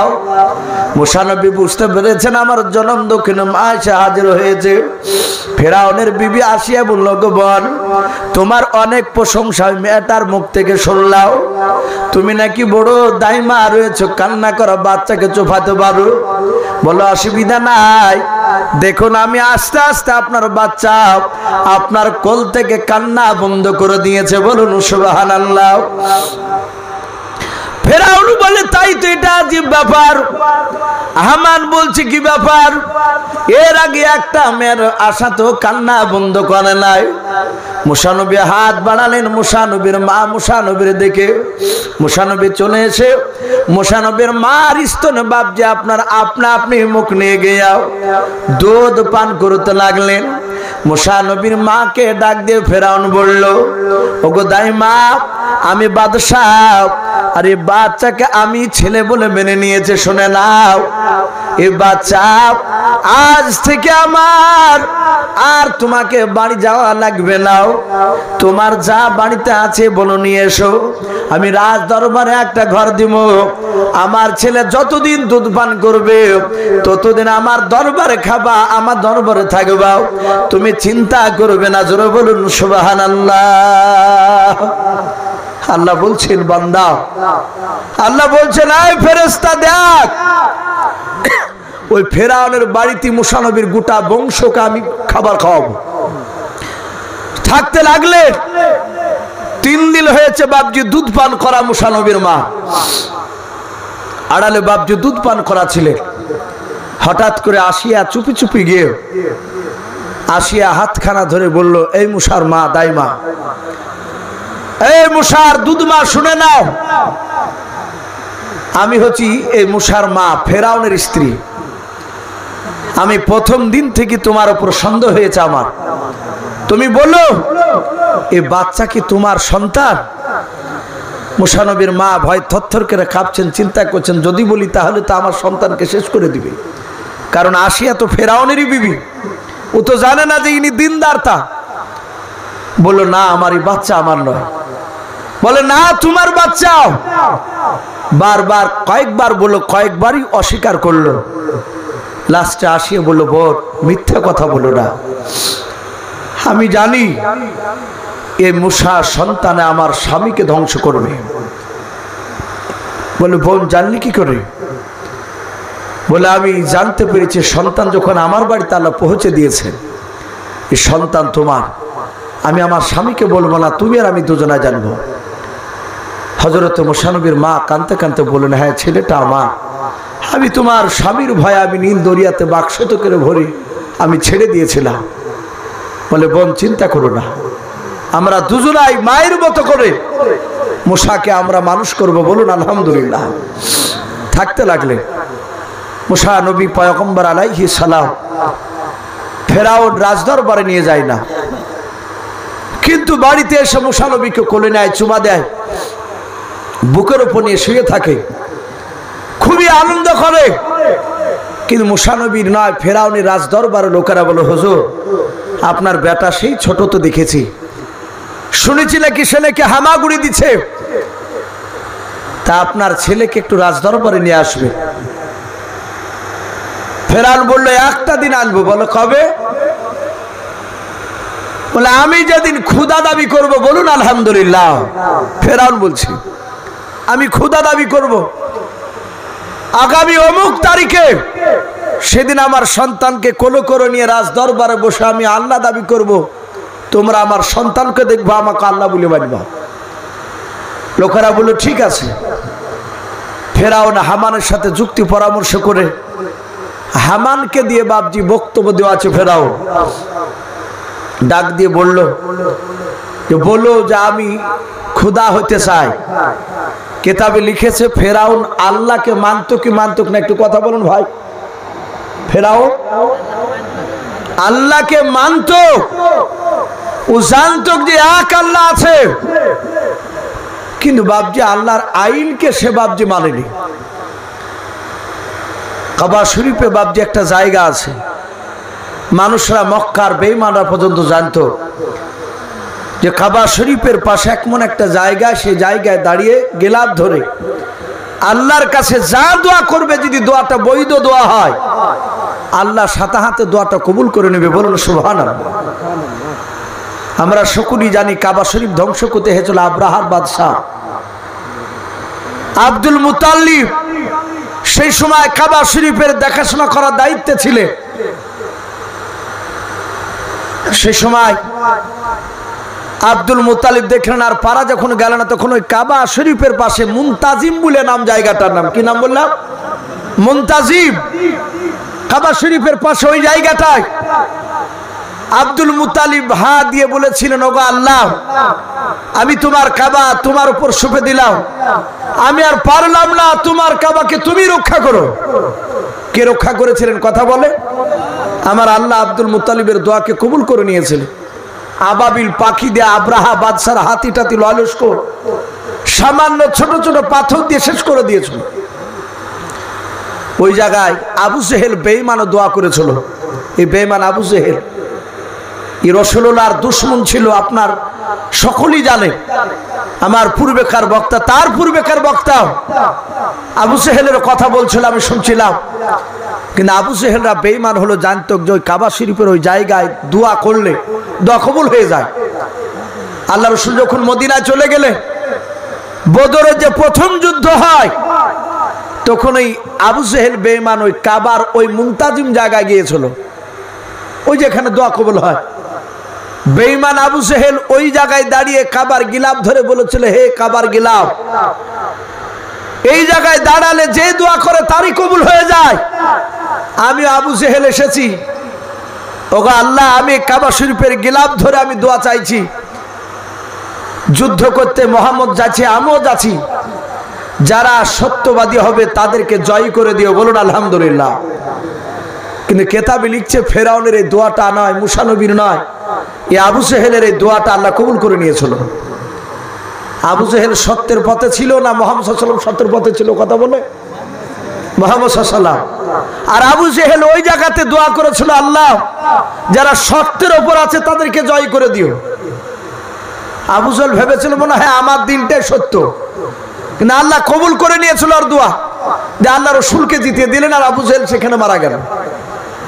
তো ভাই আমি বলছিলাম ফেরাউন নয়, এই ফেরাউন বেঈমান। কেতাবে লিখেছে সে যখন খোদা দাবি করতে চাইলো, তখন লোকেরা, তার হাজার হাজার লোকেরা বলল, আমরা আগামী কালকে বলবো। সব লোক সেখানে জড়ো হয়ে বলল, বাদশাহ, আপনাকে বড় বাদশাহ বলে মানি, কিন্তু আপনি খোদা হতে চাইছেন? বলে হ্যাঁ। বলে আমি আল্লাহ হতে চাই। সাথে হাতে বলল যে আমরা আল্লাহ সেদিনই তোমাকে রাজ দরবারে খোদা বলে মানবো, দাবি করব। ওই যে নীল দরিয়ার পানি, এই নদীর পানিটা দেখতে পাচ্ছ? বলে হ্যাঁ। আমরা যখন বলবে নদীর পানিকে তুমি শুকিয়ে দাও, তুমি যদি শুকিয়ে দিতে পারো বলে, আবার যখন বলবে নদীতে পানি ভরপুর করে দাও, যদি ভরপুর করে দিতে পারো সাথে হাতে, তাহলে জানবো তুমি আল্লাহ, তোমাকে আল্লাহ বলে মানবো। ফেরাউন দেখলে তো ভারী ঝামেলা, হামানকে বললো, ভাই এ তো করা যাবে না। হামান বলল, তুমি খোদা হওয়ার খুব শখ, কি করে ওই পানিকে তাবি করবা না করবা সেটা তোমার ব্যাপার, আমি বলতে পারবো না। ফেরাউন বলল, ওদেরকে কথা বল, আগামী কালকে পরীক্ষা হবে, আগামী কাল আমি দেখাবো। বলো তাই? বলে হ্যাঁ। ফেরাউন বলল, হামানকে প্রচার করে দাও, আজকে রাত 9টার পর থেকে নিয়ে একবার সূর্য ওঠার আগ পর্যন্ত আমার দেশের একটা লোক যেন বাড়ির দরজা থেকে যেন বাইরে না বেরোয়, আর যেই বেরোবে তাকে জবাই করে দেওয়া হবে। ফেরাউনের লোকেরা প্রচার করে দিল, আর এরাও জানে লোকেরা এ মাথা মোটা বাদশাহ, ই যা বলে তাই করবে। সাতাহাতে বাবজি এই কথা যখন বলল, লোকেরা সব ভয়ে ঘরের ভিতরে আছে, এমনকি হামান পর্যন্ত। ফেরাউন রাত 9টার পর বাবা রাজ দরবার থেকে বেরিয়ে পড়ল। বেশ কিছুটা বাবজি গ্রামে তাকে দেখলো, কেউ নাই, সবাই বাড়ির ভিতরে আছে, রাস্তায় ধারে কেউ দাঁড়িয়ে নাই। ফেরাউন সোজা বাবজি নীল দরিয়ার ধারে, নদীর ধারে চলে গেল। ওই গভীর রাত্রি বাবজি নদীর ধারে গিয়াও ফেরাউন আপনার দিনের বেলা জানতো ওই নদীর ধারে একটা গুহা আছে, ছোট্ট একটা গুহা। ওই গুহার ভিতরে ফেরাউন বাবজা আপনার ঢুকলো। ঢোকার পর মাথাটা উঁচু করে ডান দিকে বাম দিকে সামনে পেছন দিকে চারিদিকে তাকে দেখলো কেউ আছে কিনা, তাকে দেখলো কেউ না, ফেরাউন একাই। ফেরাউন ওই জায়গায় সিজদায় পড়ে আল্লাহকে ডাক দিয়ে বলতে লাগলো, ওগো কাবার মালিক, ওগো আল্লাহ, তুমি ওয়া আলা কুল্লি শাইইন কাদির, তুমি সর্বশক্তিমান। ওগো মালিক, আমি জানি তুমি একমাত্র আল্লাহ। ওই নদীর পানি তোমার ইশারা ছাড়া কারো ইশারা কাজ চলবে না। ওগো মাওলা, আমার বড্ড বড় তামান্না, মনের বাসনা, আমি হাজার হাজার লক্ষ লক্ষ লোকের মধ্যে থেকে আমার দেশে আমি খোদা দাবি করব, এটা আমার বড় তামান্না, বড় মনের আশা। ওগো মাওলা, তুমি আমার নীল দরিয়ার পানিটা, ওই নদীর পানিটা তুমি আমার তাবে করে দাও। বলুন আলহামদুলিল্লাহ। ফেরাউন এইভাবে বাবজি দোয়া করতেছিল, আর ডেকে বলে, আল্লাহ, কিয়ামতের ময়দানে তুমি যা শাস্তি দিবা তা আমি ঘাড় পেতে আমি মেনে নেব, কিন্তু দুনিয়াতে আমি খোদা হতে চাই। ফেরাউন সিজদায় পড়ে কাঁদতেছিলেন বাবা, আর পেছন দিক থেকে একটা মানুষ, আল্লাহর ফেরেশতা, মানুষ রূপ ধরে আসার পর ফেরাউনের পিঠে হাত দিয়ে বললেন, বাদশা নামদা। চটকে উঠে দেখলেন, ইয়া বাকে রে, ই জানলো কি করে যে গুহাতে আছি আমি? এটা আমার গুমর সব ফাঁস হয়ে গেল, এ তো জানিয়ে দিয়েছে লোকে। ফেরাউন বলে, এই তুই কে? এই কে? তুই জানিস না আমি ফেরাউন বাদশাহ? আমি বলেছি রাত 9টার পর যাকে পাওয়া যাবে তাকে জবাই করা হবে। বললো, ভাই গলার আওয়াজ নিচু করো, আওয়াজ নিচু করো, তুমি আমাকে চিনো না, আমি একজন মুসাফির। বলুন আলহামদুলিল্লাহ। আমি তোমার দেশের নাগরিক নয়, আমি তোমার দেশের বাহিরকার। কথা সত্য মিথ্যা নয়। ফেরেশতা জিবরিল দুনিয়ার কোন নাগরিক হতে পারে কথা বলে? তাই উনি কৌশল করে বলেন, আমি তোমার দেশের নাগরিক নয়। বলে, ভাই তুমি কে? বলে, ভাই আমি চরম একটা সমস্যায় পড়ে আছি। বলে, কি? বলে, তাড়াতাড়ি বলো। মানে ফেরাউন ছটফট করে চকে, তাড়াতাড়ি ওখান থেকে তাড়বি। বলো, ভাই একটু তাড়াতাড়ি। বলে, আমিও বড় পেরেশানের মধ্যে আছি। বলো, ভাই তুমি যা পেরেশানের মধ্যে আছো আমি তো শুনলাম পেছন দিক থেকে। ভাই আমি পেরেশানে আছি, আমার বাড়িতে একটা লোক যদি চাকরগিরি করে, কাজ করে, সে আমার বাড়িতে খায়, আমার বাড়িতে পড়ে, আমার বাড়িতে শুয়ে থাকে। আবার আমি যাহা তোকে বলবো যে ভাই কাজ করো, আরো কাজ করে না। তাহলে ওই লোকটাকে কি করা যায় একটু বলেন তো ভাই? আমি এইটুক সমাধান লেগে এসেছি আপনার কাছে। বলে, এই সামান্য কথাটা তুমি জানো না? পাগলা লোক কোথাকার, আমার বাড়িতে খাবে, আমার বাড়িতে থাকবে, আমারই আবার পোশাক পরবে, আর আমি হুকুম করবে আর শুনবে না। আমার মন বলে যে তাকে ধরিলি সে নদীতে ডুবিয়া তাকে পানিতে চুবিয়ে চুবিয়ে বিড়িবে মারে। আর ফট করে অমনি জিবরিল পকেট থেকে কাগজ আর কলম বার করে বললেন, ভাই আমি ভুলে যাবো, একটু তাড়াতাড়ি সহি করে দেব। ফেরাউন কিন্তু শিক্ষিত ছিল, ফট করে বাপজি সে সহি করে দিল। সহি করে দিয়ে বললো, ভাই এ তোর হাত ধসি পা ধসি জানে গ্রামে জানে প্রকাশ করিস নি, বলিস নি যে আমি এখানে সেজদায় পড়ে আল্লাহর কাছে কাঁদছি। তা বলে, না না আমি কাউকে বলবো না, কেউ জানে না, তুমি আর আমি আর আল্লাহ ছাড়া। ফেরাউন বলল, ঠিক আছে। বাদশার কাছ থেকে বাপজি জিবরিল আলাইহিস সালাম অদৃশ্য হয়ে গেলেন। ফেরাউন সকালবেলায় বাপজি সে চিন্তা করতে পেরেছে যে হ্যাঁ আমার কথা চলবে নদীতে। বলে, অসুবিধা নাই হামান, আমি রাজি আছি। তো কেতাবে লিখেছে ওই একটা নদীর পানিকে ফেরাউন বলেছিল যে শুকিয়ে যা, আর শুকিয়ে গিয়েছিল। আবার লোকেরা বললো পানি এনে দাও, আবার যাহাতে বললো পানি হয়ে যা, মানে আগে তো রাতিতে সব কথাবার্তা কয়ে এসেছে আল্লাহর সাথে। আবার বাপজি পানি দিয়ে ভরপুর হয়ে গেছে, যাহাতে হয়ে গেছে। লোকেরা বললে, হ্যাঁ এবার তোমাকে মানা যাবে। বললো, শোনো আগামী কাল আসবো সেই বেটা মুসাকে নিয়ে। মুসা আলাইহিস সালামকে তার বিবি আসিয়াকে বলল, আসিয়া আমার বেটা মুসাকে ভালো করে পোশাক পরে দাও, সাজিয়ে দাও। সাজিয়ে দিয়েছে। মুসা নবীকে কোলে করে নিয়ে ফেরাউন বাপজি তার রাজ দরবারে বাপজি বসে আছে, হাজার হাজার লোক ক্ষুধা দাবি করবে। ফেরাউন মুসা নবী পয়গম্বর 2.5 থেকে 3 বছরের বাচ্চা, হামাগুড়ি দিছে। কেতাবে লিখেছে মুসার জামানায় বয়স মানুষ 200 থেকে 250 বছর পাতক। বলুন আলহামদুলিল্লাহ। 200-250 বছরের মোকাবেলায় 2-2.5 বছরের বাচ্চা, মানে একেবারে ছোট। মুসা আলাইহিস সালাম আপনার কোলে আছে। কেতাবে লিখেছে ফেরাউনের মুখে দাড়ি থাকতো। আজ বর্তমান আমাদের বাপজি আপনার মানুষরা হয়তো দাড়িকে গুরুত্ব দিইনি। আগেকার বাদশারা তারা দাড়িকে কাটতো না।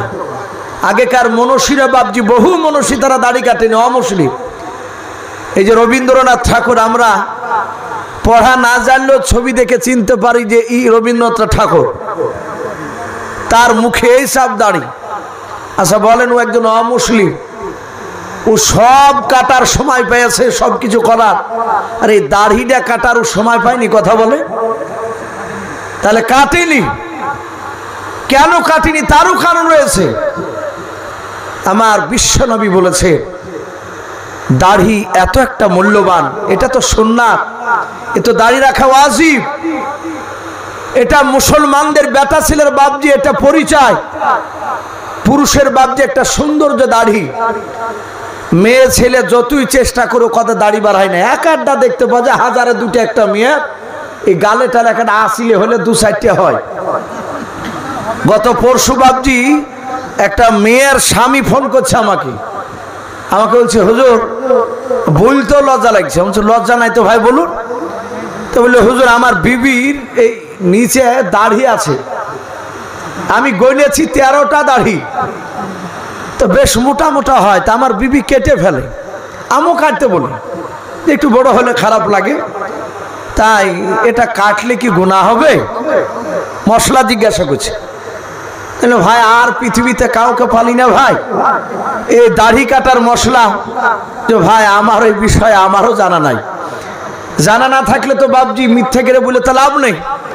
তাহলে হুজুর লজ্জাতে একটু বলতে পারি না, তা আপনার ওয়াজ খুব শুনি, আপনার কথা শুনে খুব আমাকে খুব কাছের মনে হয় আপনার, তা ভালো লাগে, তা আপনাকে সাহস করে জিজ্ঞাসা করছি, হুজুর একটু আপনি কাউকে জিজ্ঞাসা করেন না? তাহলে ভাই 5 মিনিট দাঁড়ান, মুফতির অভাব নাই, সব তো পকেটে ভরা। এখন সাথে হাতে বাপজি মুফতি সাহেব বলে বেলনাগার একজন মুফতি রয়েছে, মুফতি আজমত সাহেব, বিখ্যাত মুফতি সাহেব, সুরিলা মাসার বাদুর আলম সাহেব। আলোচনা করলাম, বললো বাবা কাটলে গোনা নেই, কারণ দাড়িটা মেয়েদের না পুরুষের, ওরা কেটে পরিষ্কার হতে পারে। তাহলে দাড়ি বাপজি 1000-2টি একটা মেয়ের হয়তো 2-4টে তিল হলে 12-1 আড্ডা, তা সবারই না। কিন্তু পুরুষের দাড়ি বাপজি যতই চাছু ও বাইর করা বন্ধ করতে পারে না। পারে বলে? দাড়ি এত বাড়ে যারা কাটে, দেখেন এই দাড়ি যদি আপনি 1 মাস অন্তর কাটেন তো এতটুকু হবে, খুচখুচে যাহাতে হবে, আপনি কাটবেন। এই 10 বছর ধরে যারা দাড়ি কাটেন, আমার মনে হয় এক একটা মানুষ তো বাপজি সপ্তাহে 3 দিন পর্যন্ত সূর্যে চাষে বারহাতি দেয় না। কিন্তু এই দাড়ি বাপজি যদি জোড়া দিয়ে দিয়ে যদি বাপজি রাখা যায়, তো একটা মানুষ 10 বছরও যা দাড়ি কাটেও আমার মনে হয় যে এখান থেকে কলকাতা পার হয়ে যেত।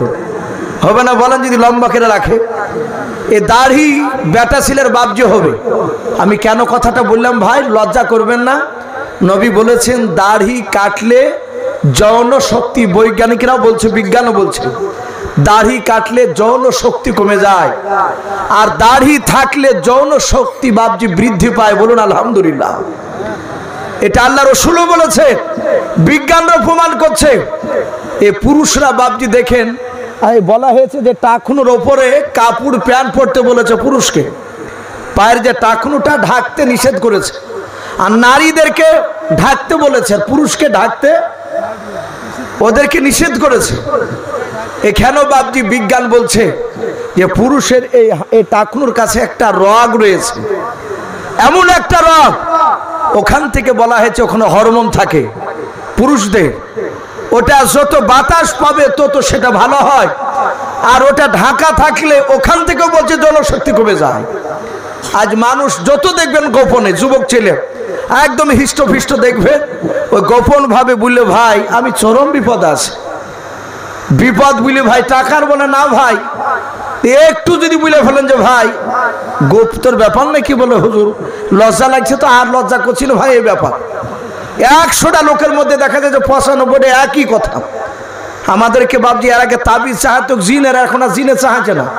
প্রায় মৌলবীদের কাছে যাচ্ছি, ইমাম বলে না, যাই বললাম হুজুর একটু ওই ব্যাপার একটু ওষুধ মশুদ দিতে পারবেন না হুজুর, একই কথা। বাপজি আমার সোনা লালেরা, এই দাড়ি এমন একটা মূল্যবান। ফেরাউনের মুখে বাপজি তফসিরে লিখেছে তার দাড়ি নাভি পর্যন্ত দাড়ি ছিল, বড় বড় দাড়ি। ফেরাউন দাড়িকে খুব যত্ন করত। তফসিরে মারিফুল কোরআনে এসেছে ফেরাউন এই দাড়িতে বাপজি মুক্তাকে দিয়ে দাড়িকে জোড়ে রাখতো, মুক্তা দিয়ে জোড়ে রাখতো। আর মুক্তা তো দামি জিনিস, আর উনি বাদশাহ, এত দাড়িকে সে যত্ন করত। মুসা আলাইহিস সালাম ফেরাউনের কোলে বাপজি সাইডে বসে আছে, যাহাতে বাপজি আপনার ওখানে রেখে ফেরাউন বলেছে আনা রব্বুকুমুল আলা, কোরআন শরীফে এসেছে কথাটা, যাহাতে বলেছে আমি সব আল্লাহর চেয়ে আমি বড় আল্লাহ। তার মানে ও আল্লাহ আছে এটা জানে, ওই আল্লাহর চেয়েও বড় আল্লাহ দাবি করেছে, আনা রব্বুকুমুল আলা, আমি সব রবের চেয়ে আমি বড় রব, বড় আল্লাহ। যাহাতে বলেছে রমনি মুসা, এটা আমরা নয় যে ইমামতি ছুটে যাবে হক কথা বলতে গেলে, তা যা বলছে বলুক, অসুবিধা না। 3কে যদি এসে যদি বলে স্যার, তো আমরা হু দিয়ে দিই। যদি ইমামতি ছুটে যায় তো নবী এরা তো ভয় করে না। সাথে হাতে মুসা নবী বাপজি যাহাতে দেখেছে যে খোদা দাবি করেছে, আর অমনি বাহা দিয়ে বাপজি দাড়িকে ধরে ঠাস করে চড় মুসা আলাইহিস সালাম, আর যাহাতে চড় মেরেছে তফসিলে লিখেছে বাপজি ফেরান ওখানে পপা করে ঘুরছিল। মারিফুল কোরআন এসেছে দেখেন, আমরা সচরাচর দেখতে পাই শীতের সময় কিছু মুরগি চুন হাগা হয়, পায়খানা হয়, হয়ে আবার এক একটা মুরগি দেখেন আবার অসুখ হইতে হইতে হয়তো বা বাঁচিয়ে যায়, সে আবার ঘূর্ণি পাক হয়, ঠোর হারা, তাই বলে ওকে খাবার দিলে এক ঠুকা মেরে 8-9 বার ঘুরে, ওই মুরগিটা আবার টপাক করে মরতে চায় না, যদি শিয়াল কুকুরে নালিয়ে পালিয়ে যায়। তো ফেরাউন ওইভাবে বাপজি ঘুরে চলো, ঘোরার পর বলছে সর্বনাশ করিয়েছে, বলে এই একে মার। হামান বললো ভাই কি ব্যাপার, এত গরম হলেন কেন? বললো ভাই এ মনে হচ্ছে 50টা যুবক আমাকে ধরে কিলালছে, আমার মাথা চঞ্চন করছে। তফসিরে লিখেছে এক একটা নবীর হাতে 4000 যুবকের শক্তি আল্লাহ দান করেছে নবীদের হাতে। বলুন আলহামদুলিল্লাহ। কয় হাজার বললাম? 4000। আপনার আমার নবী জনাবে মোহাম্মদ রাসূলুল্লাহ সাল্লাল্লাহু আলাইহি ওয়াসাল্লামের জামাই আলী মুর্তজা, এ আলীর এত শক্তি, আলীর শক্তি এমনি দেয়নি আল্লাহ। কিতাবে লিখেছে আলী কাবা শরীফে জন্ম নিয়েছিলেন। বলুন আলহামদুলিল্লাহ। আলী মুর্তজা কাবা শরীফে জন্ম নেওয়ার পর থেকে তিনি অন্ধ ছিলেন, চোখ খুলে না। আলীর মা কাঁদেন, আল্লাহ এ তো ছেলে আমার চোখ কেন খুলছে না? কিন্তু যেদিন বাপজি 1 নয় 2 নয় 5 দিন কার দিন যাহাতে বিশ্ব নবীর কাছে দোয়া নিতে আসলো। আলীকে যাহাতে নবী কোলে নিয়েছে, আর আলী চোখ খোলার পর সাথে হাতে রাসূলুল্লাহকে দেখেছেন। বলুন আলহামদুলিল্লাহ। এই আলীর এত শক্তি দিয়েছিলেন আল্লাহ। আমার বিশ্ব নবী আলীর এই শক্তি দেখে আল্লাহ রাব্বুল আলামিনের নবী আলীকে বলতেন আমার আলী আল্লাহর বাগ। বলুন আলহামদুলিল্লাহ। আল্লাহর বাগ বলতেন, এভাবে টাইটেল দিয়েছিলেন। নবীর একটা চাচা, আপন চাচা আমির হামজাকে রাসূলুল্লাহ বলতেন আমার আল্লাহর সিংহ। তাদের বাহুতে 50টা যুবকের শক্তি ছিল, 50টা যুবকের।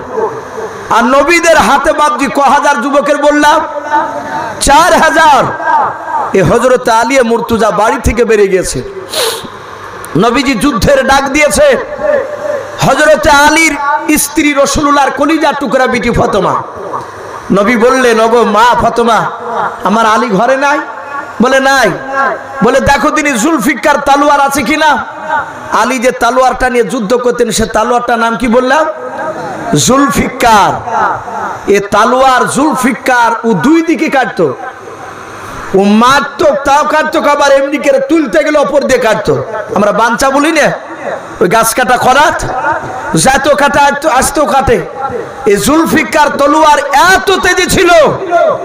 হযরতে ফাতেমা তো জোহরা বলছেন, আব্বা আপনার জামাইয়ের তলোয়ার ওই তো ঝোলা, ওই তো ঝোলানো আছে ঘরে।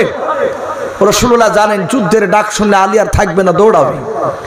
আল্লাহ রাসূল খয়বরের যুদ্ধের জন্য দোয়া করেছিলেন, ওগো আল্লাহ আমার জামাইয়ের সামনে যেটা পড়বে সেটাকে তুমি তলোয়ারে পরিণত করে দিও। বলুন আলহামদুলিল্লাহ। হযরত আলী যুদ্ধের ময়দানে রাসূলুল্লাহর কথা শুনে ছুটে চলে গেছে। যা দেখছে বিরাট একটা লোহার কপাট পড়িয়ে, লোহার ঢাল কয়েক কুইন্টাল ওজন। হযরত আলী মুর্তজা হাতে তুললেন বিসমিল্লাহ বলে, আর ওই ঢালটা বাবজি তলোয়ারে পরিণত হয়ে গেল। বলুন আলহামদুলিল্লাহ। যুদ্ধ করে অনেকগুলো বেঈমানকে আলী জবাই করে জাহান্নামে পাঠিয়ে দিয়ে এইদিকে বাবজি আলী আবার আসলেন যুদ্ধ জয় হওয়ার পর। নবী বলেন, আলী কি নিয়ে যুদ্ধ করলে? বলে হুজুর এই লোহার ঢাল নিয়ে। বলে মাটিতে রেখে দাও। মাটিতে রেখে দেয়া। রাসূলুল্লাহ বলেন, আলী এবার উঠাও ধরি। আলী আর ওই ঢাল আর উঠাতে পারছে না। রাসূলুল্লাহ মুচকি মুচকি হাসছেন আর বলছেন, আলী এখন তোমার শ্বশুর মশাইয়ের দোয়া নাই। বলুন আলহামদুলিল্লাহ। সেই ঢাল রাসূলুল্লাহ দুই হাত দিয়ে তুলে দেখে দিলে। আল্লাহ বলছেন আমার বিশ্ব নবীদেরকে প্রতিটা নবীর হাতে আমি 4000 যুবকের শক্তি দিয়েছি। হযরতে বাবজি মুসা আলাইহিস সালাম মেরেছে নবীর মা। ফেরাউন বলল, আমার মাথা যন্ত্রণা শুরু করেছে, আমি সহ্য করতে পারছি না। আর হামান বলছে, ভাই এ তো আপনারই বাচ্চা, এ তো লোকে শুনলে লোকে পাগলা বলবে, আপনি থেমে যান, এ পাগলাম করেন না। ফেরাউন বলল, হামান এ মার যদি তোমার যদি গালে পড়তো হামান, আমি তো কথা বলছি, তোমার কথা বলা বন্ধ হয়ে যেত। ফেরাউন বলল, ভাই এই বাচ্চা আমি প্রথমেই বলেছিলাম আমার বিবি আসিয়াকে। এই বাচ্চা প্রথম দিনে আমার দিকে টেরা করে চোখ করে আর চোখে আমার দিকে তাকে চলাও। এই ছেলে সেদিন আমার কথা শুনে নাই, শুনে নাও। ও জল্লাদের এখনই নিয়ে এসে আমার ছেলেকে জবাই করে দাও। একে আজ থেকে আমের বেটা মিলে দাবি করবো না। সঙ্গে সঙ্গে বাবা জল্লাদেরা তলোয়ার আনতে গেল মারবে। হযরতে আপনার আসিয়ার কাছে গিয়ে একটা বাবা প্রজা ছোটে গিয়ে বলেছিল, রানী মা আপনার ছেলে মুসাকে আপনার স্বামী আর বেঁচে রাখবে না। হযরতে মুসা নবীর মা দৌড়ে চলে যাচ্ছেন। ওইদিকে বাপজি আপনার আসিয়া উনিও বাপজি দৌড়ে চলে যাচ্ছেন। আসিয়া বলল, স্বামী আপনি ছেলেটাকে মারবেন না। বলে, বিবি তুমি মাঝখানে বাধা দিতে এসো না, আমি মাথার যন্ত্রণা সহ্য করতে পারি না। ওরে আমার বিবি, এই ছেলে এমন মার মেরেছে, ছোট ছেলে নাই। ডাক দিয়ে বলে, না গো প্রাণের স্বামী, বাচ্চা ছেলে আপনাকে আদর করে মারিয়াছে। অনেকে মারে, আমাদের ছেলের একার সময় দেখেন পটাম করে এমন ভাবে চড় মারে, রাগ হয়, কিন্তু আবার ছেলের দিকে তাকে ভাবি যে বেটা কিছু বুঝে না, আর মারিনি। এরকম অনেক ক্ষেত্রেই দেখা যায়। হয়তো মারতে গেছে এখানে একবার এই জায়গায় লেগেছে, আর এই মুখে মারতে না, ও বাচ্চা তো বুঝে না।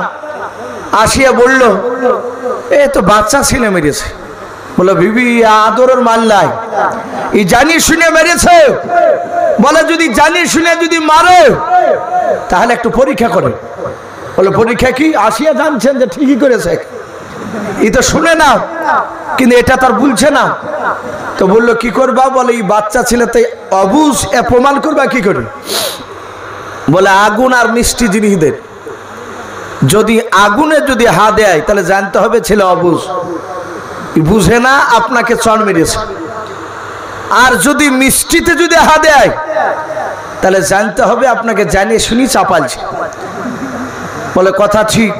বলে আগুনে হা দিলে আমি ছেড়ে দেব, আর মিষ্টি জিনিসে হা দিলে আমি তাকে জবাই করে দেব। মুসা নবীর মা কাঁদছেন, ওগো মালিক, তুমি তো আহু আলা কুল্লি শাইইন কাদির, তুমি যখন ফেরাউনের দরবারে মানুষ করছো আমার ছেলেকে, আল্লাহ তুমি এই পরীক্ষা থেকে বাঁচিয়ে নেবে। বলুন আল্লাহুম্মা আমিন। দোয়া করছে মুসা নবীর মা, আর মার দোয়া তো আল্লাহ কবুল করবেনি। আসিয়া দোয়া করছে, আল্লাহ আমি জানি আমার স্বামীকে তোমার নবী মেরেছে, কিন্তু এত বড় বেয়াদব শয়তান আমার স্বামী, আমি চাই এই মারে হয় না, আরো বড় মার লাগবে, আর কিন্তু এই পরীক্ষা থেকে তুমি বাঁচাও। যাহাতে বাপজি হাজার হাজার লক্ষ লক্ষ লোক বাপজি জমাতে হয়েছে, বাদশার বেটার পরীক্ষা। মুসা নবীকে ছেড়ে দিয়েছেন বাবা। ফেরাউন বলল, জাল্লাদ তোমরা তো লোহার খানা নিয়ে রেডি হয়ে দাঁড়িয়ে যাও। আগুনে না মিষ্টিতে হাত দিলাম নি, খেচা কেড়ে মেরে নেবাও, একবারে যেন কথা যেন বলতে না হয়। জল্লাদেরা তলোয়ার নিয়ে দাঁড়িয়ে আছে। মুসা নবীকে রাজ দরবারে ছেড়ে দিয়েছে, আগুনের কুণ্ড রেখেছে একদিকে, আর একদিকে বাপজি মিষ্টাই দিতেও বাপজি জিনিস রেখেছে মিষ্টি জাতীয়। হযরত মুসা হামাগুড়ি দিতে দিতে দিতে দিতে একবারে বাপজি আপনার মিষ্টির দিকে হাতটা নিয়ে যাচ্ছে, ডান হাত খানাও। ফেরাউন বলে, বিবি আসিয়া তুমি বলছিলে বাচ্চা অবুঝ অবস্থায় মেরেছে, বুঝে নাই। দেখো এই বাচ্চা ছেলে জানে কোনটা আগুন আর কোনটা মিষ্টি জিনিস খেতে হয়। যাহাতে হাত দিতে যাবে, আর ওই সময় আল্লাহ ডেকে বলেন, জিবরিল যাও আমার মুসা নবীর হাত খানাও, ডান হাতটা বাম হাত, ডান হাতটা আগুনের দিকে নিয়ে যাও, মিষ্টির দিক থেকে নিয়ে যাও। আগুনটা তুলে মুসা নবীর মুখে ভরে দাও। আমি আমার মুসা নবীকে প্রমাণ করার জন্য আমি তার জিভটা পুড়ে দিয়ে তাকে তুতলা বানাবো। বলুন আলহামদুলিল্লাহ। মুসা নবী আগুন তুলে বাপজি মুখে ভরে দিলেন রে বাবা। ফেরাউন বাপজি দেখলো, তাই তো এ তো বুঝলে কোনোদিন আগুন মুখে দিত না। আসিয়া ধরে গিয়ে মুখ থেকে বাপজি আগুনটা বার করতে গিয়ে জিভটা পড়ে গেল। কে বলেছেন বড় জিভলায় ভিতরকার আলা জিভটা পুড়ে গেছে, ছোট একটা জিভকে আলা জিভ বলি, পুড়িয়ে যে মুসা নবী আলাইহিস সালাম তুতলা হয়ে গেল। মুসা আলাইহিস সালামকে বাপজি ফেরাউন ছেড়ে দিল। কিন্তু কিতাবে লিখেছে ফেরাউন বলছে সেই জামানার কোনো ওষুধে কাজ হতো না, ওষুধে কাজ হয়নি। কিন্তু আমি যখন রাজ দরবারে কথা বলতাম ভরপুর মজমা জমে যেত, আর অমনি ওই মাথার যন্ত্রণা উঠতো কাবার। তখন কি করতো? তখন লোকেরা বাপজি ফেরাউনের চুলকে ধরে টানতো, চুলকে ধরে টানতো, কার সাথে হাতে বাপজি ওই ব্যথাটা কমে যেত। বলুন আলহামদুলিল্লাহ। এইভাবে ফেরাউনের 12 বছর ব্যথা ছিল। বলুন আলহামদুলিল্লাহ। ওই মুসা নবীর চড়ের থাপ্পড়ের ব্যথা 12 বছর ছিল। আল্লাহ রাব্বুল আলামিন এরকম অনেক পাঠিয়েছে। তো ভাই আমি বলছিলাম এই মুসা আলাইহিস সালাম আপনার আস্তে আস্তে ফেরাউনের দরবারে বাপজি বড় হলে, বেশ মুসা আলাইহিস সালাম একটু 18-19 বছরের সন্তান হয়েছে। সেই সময় মুসা নবী দিনের বেলাতে বাপজি দেখলেন যে আমি আজ মাঠ বেড়াতে যাই। মুসা আলাইহিস সালাম দুপুর বেলাতে বাপজি ইরাদা করেছে মাঠ বেড়াতে যাবে। আর নবীদের কাজ একটু উল্টা হয় আমাদের চেয়ে। আমরা যেমন নামাজ পড়তে চাই না, ওরা নামাজ পড়তে বলে। তো মুসা নবী দেখলেন দুপুরবেলা সবাই বাড়ি আসামের এই ফাঁকে মাঠ বেড়াতে যায়।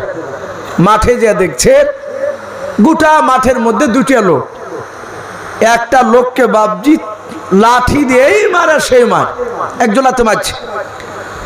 তো যাকে মারছে সেই লোকটা হচ্ছে মুসা নবীর বংশের লোক, বলুন আলহামদুলিল্লাহ, বানি ইসরাইলে। আর যে দাদাগিরি করে মারছে সে হচ্ছে ফেরাউনের বংশধর। তো মুসা যে বললেন, ভাই এই লোকটাকে, নিরহ গরিব লোকটাকে মারছো কেন?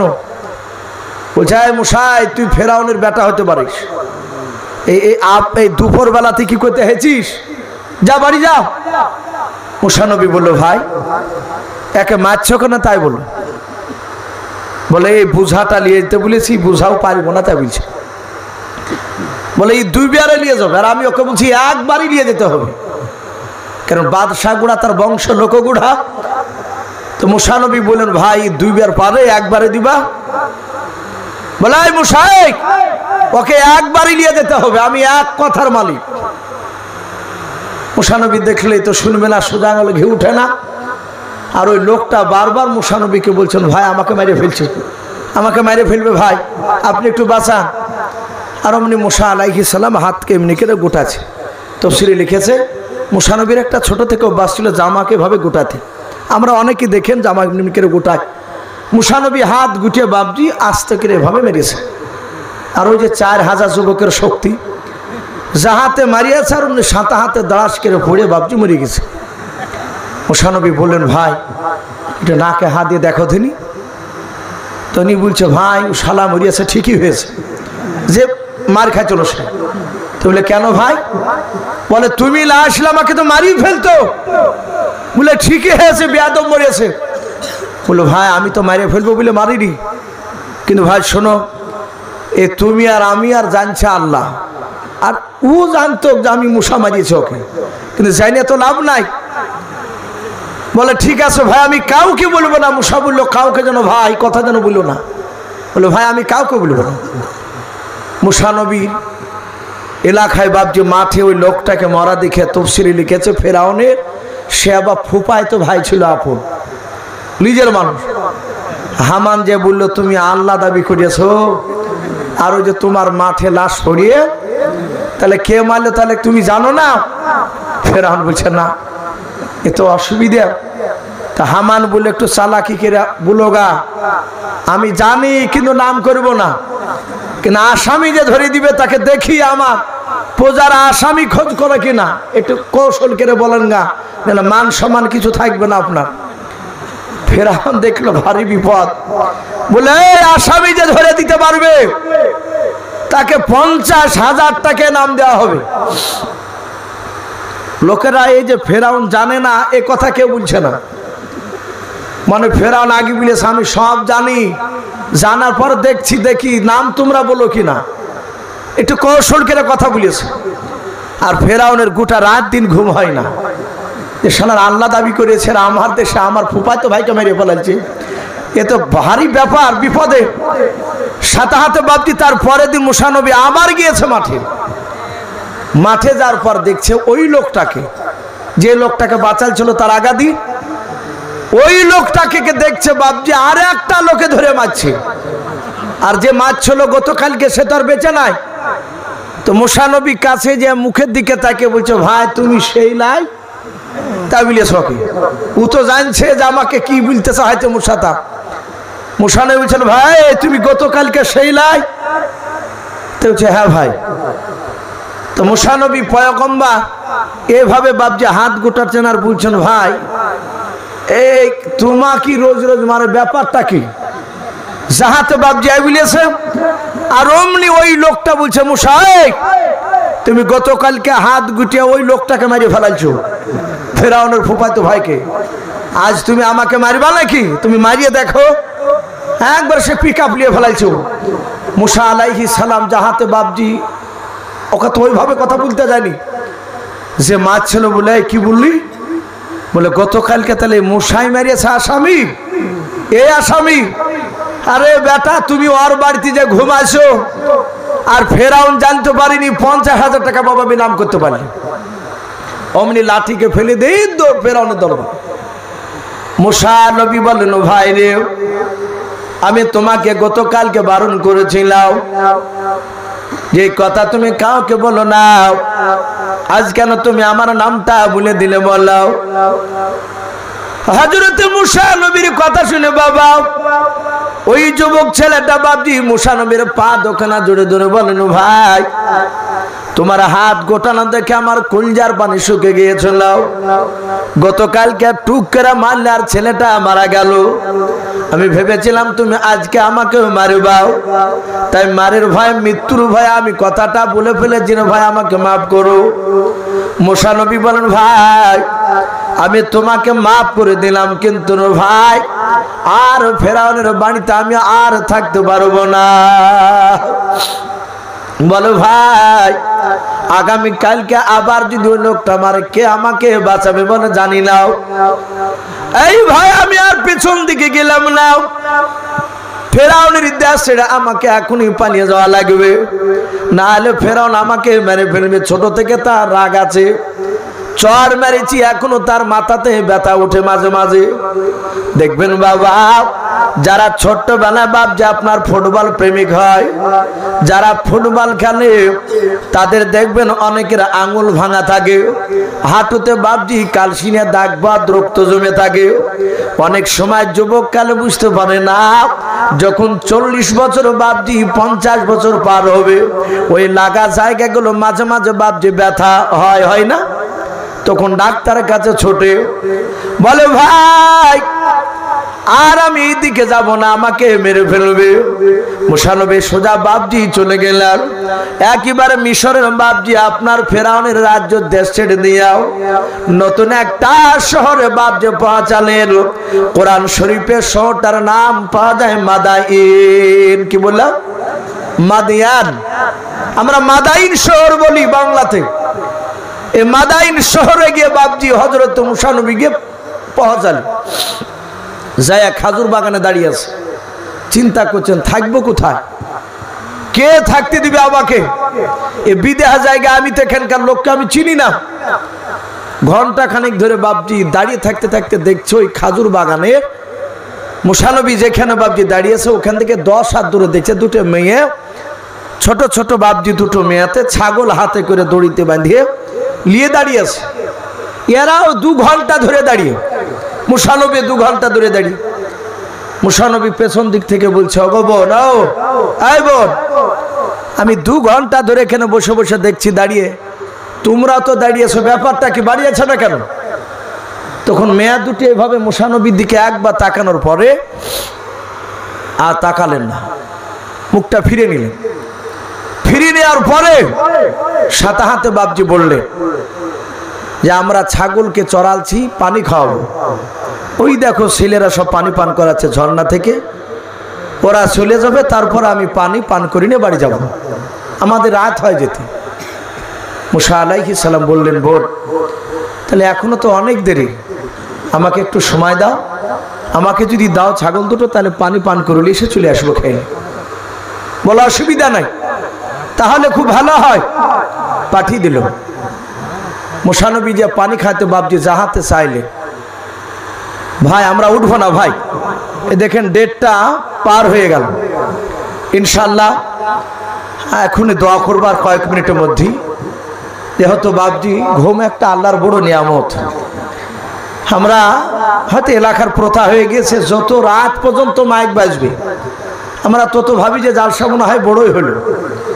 গতকালকে টেহট মাদ্রাসাতে ছিলাম ভাই, ফজর পর্যন্ত আলোচনা। তো বলছি ভাই লোক থাকুক বা না থাকুক চালাতে হবে, 2 ঘন্টা বলতে হবে, আর এক গাদা বক্তা নিয়েছে। তো ভাই এটা ঠিক নাই, এমনও কিছু আল্লাহর বান্দা আছে তারা রাতের বেলা ইবাদত করে, তাহাজ্জুদ নামাজ, এখনো অনেক মানুষ আছে অনেকে গোপন ইবাদত করে। তাহলে এই যে আওয়াজ হচ্ছে তার কানে গিয়ে যদি পৌঁছায় তার ইবাদতের ব্যাঘাত ঘটবে। আল্লাহ মাফ করুক, যদি আল্লাহ কিয়ামতের ময়দানে ওই প্রশ্ন যদি করে আমাদেরকে, আমরা জবাব দিতে পারবো না। তাই ভাই এই নিয়ামত একটা, ঘুম একটা বড় জিনিস।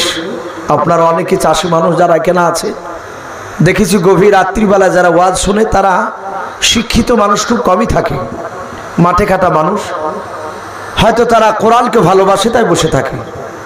আর অতিরিক্ত যারা দেখবেন হাই র্যাঙ্কের শিক্ষিত তারা ঘুমের ব্যাঘাত ঘটবে বলি একটু ঘোরাফেরা করে আধ ঘন্টা বসে বাস প্যান্টে হাত ভরে সটাপ ও পালিয়ে যায়। তো ভাই ঘুমাতে হবে, আবার ফজর আজান নামাজ ইনশাআল্লাহ আমরা পড়বো। মুসা আলাইহিস সালাম তিনি বাপজি সেখানে থাকার পরে পানি খেয়ে দিয়ে ওই মেয়া দুটোকে ছাগল দিয়েছিলেন।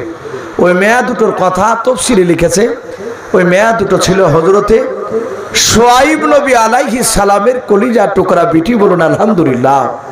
ভাই আমার বলার উদ্দেশ্যে এই মুসা আলাইহিস সালাম ওই শুআয়ব নবীর বাড়িতে থেকে লাস্টে শুআয়ব নবীর বড় বিটির সাথে মুসা নবীর বিয়ে হয়েছিল।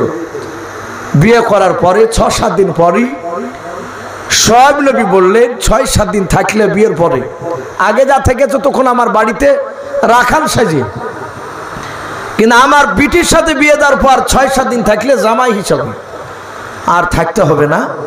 তুমি আমার বিটিকে লাউলিয়ে সোজা তোমার দেশে চলে যাও, যে তোমার বাপ মার খিদমত করো গা।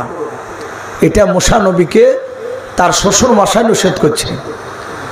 আর আমাদের বেশিরভাগ বাপজি শ্বশুর মশাইরা চায় বাপ মাকে ছেড়ে দিয়ে সে খেলে থাকুক, দিয়ে জামাইয়ের ইনকাম খাতে বলে বিরাট ব্যাপার। কিন্তু না, শ্বশুর বাড়িতে থাকতে নেই।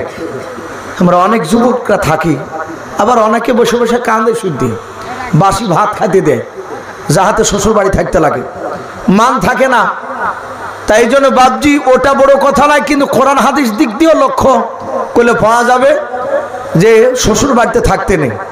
একজন নবী শুআয়ব নবী পয়গম্বর তার জামাইকে বলছে সোজা হাঁটো আমার বিটি কিনে তোমার বাপের দেশে, যে বাপ মার খিদমত করো। এই বাপ মার খিদমত করতে করার সময় আসার সময় তার বিবির পেটে তখনও বাচ্চা আসেনি, কিন্তু রাস্তা দিয়ে আস্তে আস্তে হঠাৎ করে একটা আগুনের দরকার। তার বিবিকে বাপজি জঙ্গলে একটা গাছের গুড়িতে বসে রেখে আগুন খুঁজতে গিয়ে দেখছে ওই পাহাড়ে গাছের ওপরে একটা আগুনের কুণ্ড। ধরতে গেলে আগুনটা উপরে উঠে যাচ্ছে, আবার চলে আসছে, আবার আগুনটা নেমে আসছে। মুসা নবী জানে না যে এটা কে। আগুনের ভিতর থেকে বললো আমা তিলকা বিয়ামিনিকা ইয়া মুসা। আগুনের ভিতর থেকে বাপজি আওয়াজ আসলো, এই মুসা তোমার ডান হাতে ওটা কি? মুসা নবী বলেছিলেন আমার ডান হাতে এটা আশা মোবারক লাঠি। লাঠির অনেক গুণাবলী বলেছিলেন, যে লাঠিটা শুআয়ব নবী দিয়েছিলেন মুসা নবীকে। লাঠি ফেললে সাপ হয়ে গেল, আবার ওই লাঠিতে সাপে হাত দিলেন, লাঠি হয়ে যাচ্ছে। আবার মুসা নবীকে বললেন তোমার হাতখানা বগলে ভরো। বগলে ভরলেন, হাত বের করলেন, আলা বের হচ্ছে।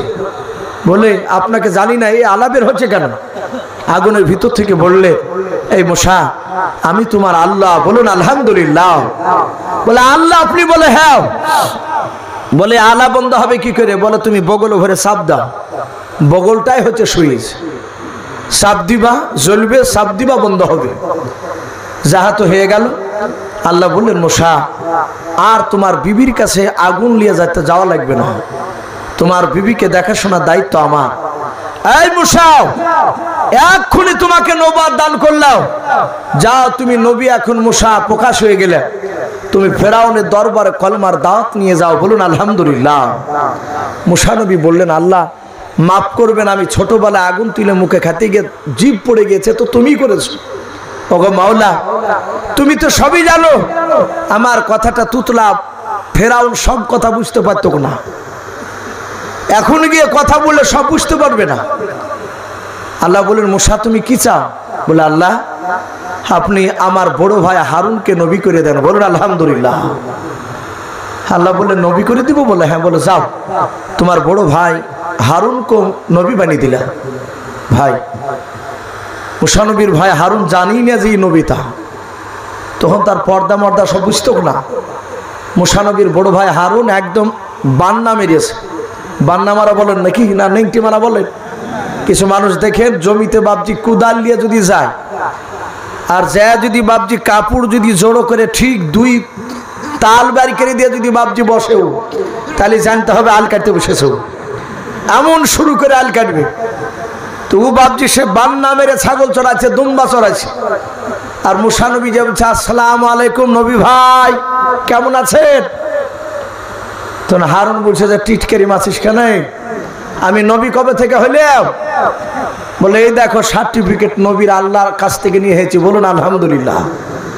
তারপর তাড়াতাড়ি করে হাঁটু ঢাকছে, বলো ভাই আমিও নবী তুমিও নবী, চলো দুই ভাই আল্লাহ বলিয়েছে ফেরাউনের কাছে যাইতে কলমার দাওয়াত। ভাই কলমার দাওয়াত দিতে গেছেন, তখনকার যা ইবাদত তাই করতে বলেছিলেন। তাই প্রতিটা বাপজি ভাইদেরকে বলবো, আলোচনা বাপজি রসুলদের কথা নবীদের কথা শুনলে দিলটা একটু নরম হয়, নবীর দিকে মহাব্বত হয়। তাই বাপজি আল্লাহ রাব্বুল আলামিন আমাদের সকলের দিলে মহান রব্বুল আলামিনের বিশ্ব নবী জনাবে মুহাম্মদ রাসূলুল্লাহ বলুন সাল্লাল্লাহু তাআলা আলাইহি ওয়াসাল্লামের মহব্বত যেন ভরে দেন, বলুন আল্লাহুম্মা আমিন। জান্নাতের আশা আকাঙ্ক্ষা যেন আল্লাহ ভরে দিন, বলুন আল্লাহুম্মা আমিন। জাহান্নাম থেকে যেন আল্লাহ আমাদেরকে হেফাজত করুন, বলুন আল্লাহুম্মা আমিন। তো ভাই যাই হোক, দোয়া হবে, আমরা এক্ষুনি দোয়াতে ইনশাআল্লাহ শরীক হব। আমরা সকলে একবার দুরূদ ইব্রাহিমটা পড়ে নিই। আল্লাহুম্মা সাল্লি আলা মুহাম্মাদি ওয়া আলা আলি মুহাম্মাদ কামা সাল্লাইতা আলা ইব্রাহিম ওয়া আলা আলি ইব্রাহিমা ইন্নাকা হামিদুম মাজিদ। আল্লাহুম্মা বারিক আলা মুহাম্মাদি ওয়া আলা আলি মুহাম্মাদ কামা বারাকতা আলা ইব্রাহিম ওয়া আলা আলি ইব্রাহিমা ইন্নাকা হামিদুম মাজিদ। সাল্লাল্লাহু তাআলা আলাইহি ওয়াসাল্লাম। ভাই এক্ষুনি দোয়া হবে। রহমান ভাই চলে গেছে নাকি?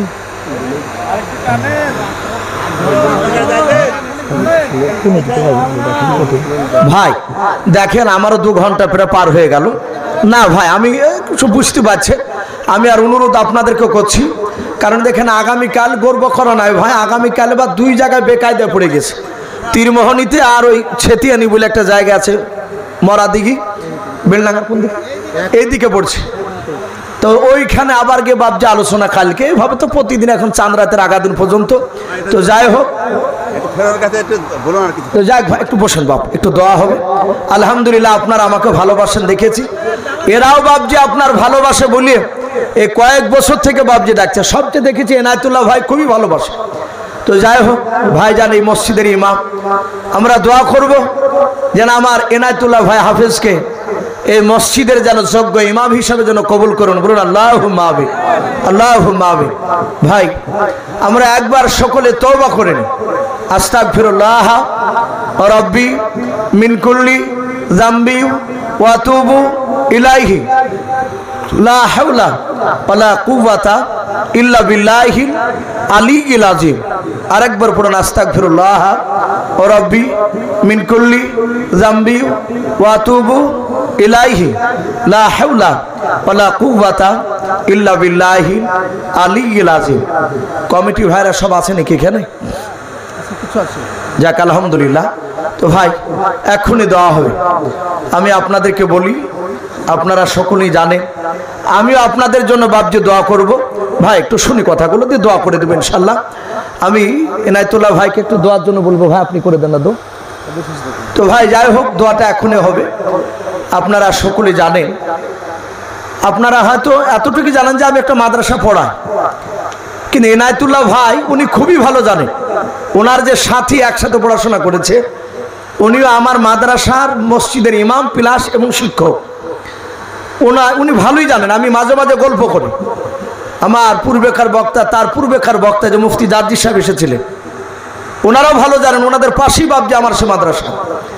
তো যাই হোক আপনাদের এলাকায় কোনোদিন আসি নাই, হয়তো আগামী রমজান মাসে ইনশাআল্লাহ আল্লাহ বেঁচে রাখলে আমি চেষ্টা করব একদিন আসা। ভাই আমার মাদ্রাসার চারিদিকে সব বেদাতি, পাথর সাপড়ি যে গ্রুপ যায় ওই গ্রুপের লোক, তাবলিগ গেলে অনেক খারাপ কথা বলে, দান দিতে চায় না, একেবারে নদীর ওপরে মাদ্রাসা, ধনাই পুরোহারপাড়া বলে ইসলামিয়া মাদ্রাসা, বড় একটা নদীর ওপরে মাদ্রাসা রয়েছে। আমার এই ভাইজান এনায়েতুল্লাহ ভাইজান উনি দেখেছেন। তো ভাই ইনশাল্লাহ আসলে একটু সহযোগিতার হাত বাড়াবে রমজান মাসে। হয়তো এনায়েতুল্লাহ ভাইয়ের সাথে যদি কেউ দেওয়ার মতো ইচ্ছা থাকে, রমজান মাসে যদি একটু দেরি হয়ে যায়, সব দিন তো আসতে পারা যায় না, তো যদি কেউ জাকাতের দিব মনে করেন তাহলে এনায়েতুল্লাহ ভাইয়ের সাথে একটু যোগাযোগ করবে। অনেকে ফোনের মাধ্যমে দিয়ে দিচ্ছে ফোনপে, ইনশাল্লাহ আপনাদের জন্য দোয়া করব। প্রায় নদীতে বাপজি একটা পাঁচিল করতে প্রায় 13 থেকে 14 লাখ টাকা খরচ হবে। পাঁচিলের ওপরে হেফজোখানা করবে ইনশাল্লাহ। অনেকগুলো ছাত্র 3 বেলা খায়। আপনারা জানেন যে মাদ্রাসা খরচ কত, যেটা কিনা মূল্য মাদ্রাসা প্রচুর টাকা আপনারা দেন। তো ভাই এক্ষুনি দোয়া হবে। দোয়ার শেষে আমি প্রতিটা বাবজি ভাইদেরকে বলবো, আমি নেতনা ভাইয়ের সাথে একটু বলেছি, দোয়ার শেষে ভাই আপনারা একটু শেষের বেলা, ভাই বসেন, আপনি বসেন, আপনি ওখানে বসেন, আপনি বসেন, আপনি শেষের বেলায় করেন, বসেন, দোয়া হবে। যদি আপনাদের কাছে, যেহেতু এটা আদায় জালসা না, দোয়ার শেষে 5 টাকা 10 টাকা করে যদি 2-3 খান যদি সিমেন্টের বস্তা টাকা যদি হয়ে যায়, তাহলে ইনশাল্লাহ সেটা একটু কাজে লেগে যাবে। ইনশাল্লাহ আমরা সকলে চেষ্টা করব। দোয়ার পর একটু হাত তুলি, আল্লাহুম্মা আমিন। আলহামদুলিল্লাহি রাব্বিল আলামিন ওয়াল আকিবাতু লিল মুত্তাকিন ওয়াসসালাতু ওয়াসসালামু আলা রাসূলিল আমিন ওয়াসসালাতু ওয়াসসালামু আলা রাসূলিল মুযনাবির। ربنا ظلمنا أنفسنا وإن لم تغفر لنا وترحمنا لنكونن من الخاسرين। আয় আল্লাহ, মাওলাই করিম প্রায় 2টো বাদ্যে জুন্নর মাওলাও, আয় রাব্বুল আলামিন, তোমার সাই দরবারে হাত উঠিয়েছি গভীর রাত্রিতে। মাওলা রে, দেখো তোমার বান্দা বান্দেরাও আল্লাহ এত গভীর রাত্রি হয়ে গেছে, তবু তারা বাড়ি যেতে চাইছে না। আল্লাহ আরামের বিছানাকে ত্যাগ করে মাওলা আল্লাহ শীতের রাত্রিতে একটা চাটের উপর বসে আছে। রব্বুল আলামিন, আল্লাহ তুমি দা মেহেরবান করে আমাদের সকলে হাতগুলো মাওলা ইমানদের হিসাবে তুমি কবুল করে নাও। রব্বুল আলামিন, আমরা সকলে গুনাহগার, খাকসার নাদান তোমার বান্দাও। আয় আল্লাহ, আমরা দিনের আলো রাত্রির অন্ধকার মাওলা সগীরা কাবিরা জানা অজানা ছোট বড় জাহেরি বাতিনি যাবতীয় গুনাহ করে ফেলেছি রে মাওলা। আয় আল্লাহ, তুমি দয়া মেহেরবান করে আমাদের সকলের জীবনের ছোট বড় যাবতীয় গুনাহগুলো তুমি মাফ করে দাও। আয় আল্লাহ, এ রতনপুর গ্রামের মহল্লা, এ পবিত্র আল্লাহ বাগানে যে জালসা দিয়েছে মহল্লা, এই পবিত্র জালসার মাহফিল তুমি কবুল করে নাও। আয় আল্লাহ, এই জালসার কমিটি ভাইরা বাপজিরা মিলে মহল্লা হাড় ভাঙা পরিশ্রম করে তারা জালসার আয়োজন করেছে। আয় রাব্বুল আলামিন, দা মেহেরবান করে তুমি তাদের মেহনত তুমি কবুল করে নাও। কেউ শ্রম দিয়ে, কেউ টাকা দিয়ে আয় আল্লাহ জালসার মাহফিলে মহল্লা সহযোগিতা করেছে। আয় আল্লাহ, সকল বাপজি ভাই মা বোনদের মহল্লা মেহনত সহযোগিতাকে তুমি কবুল করে নাও।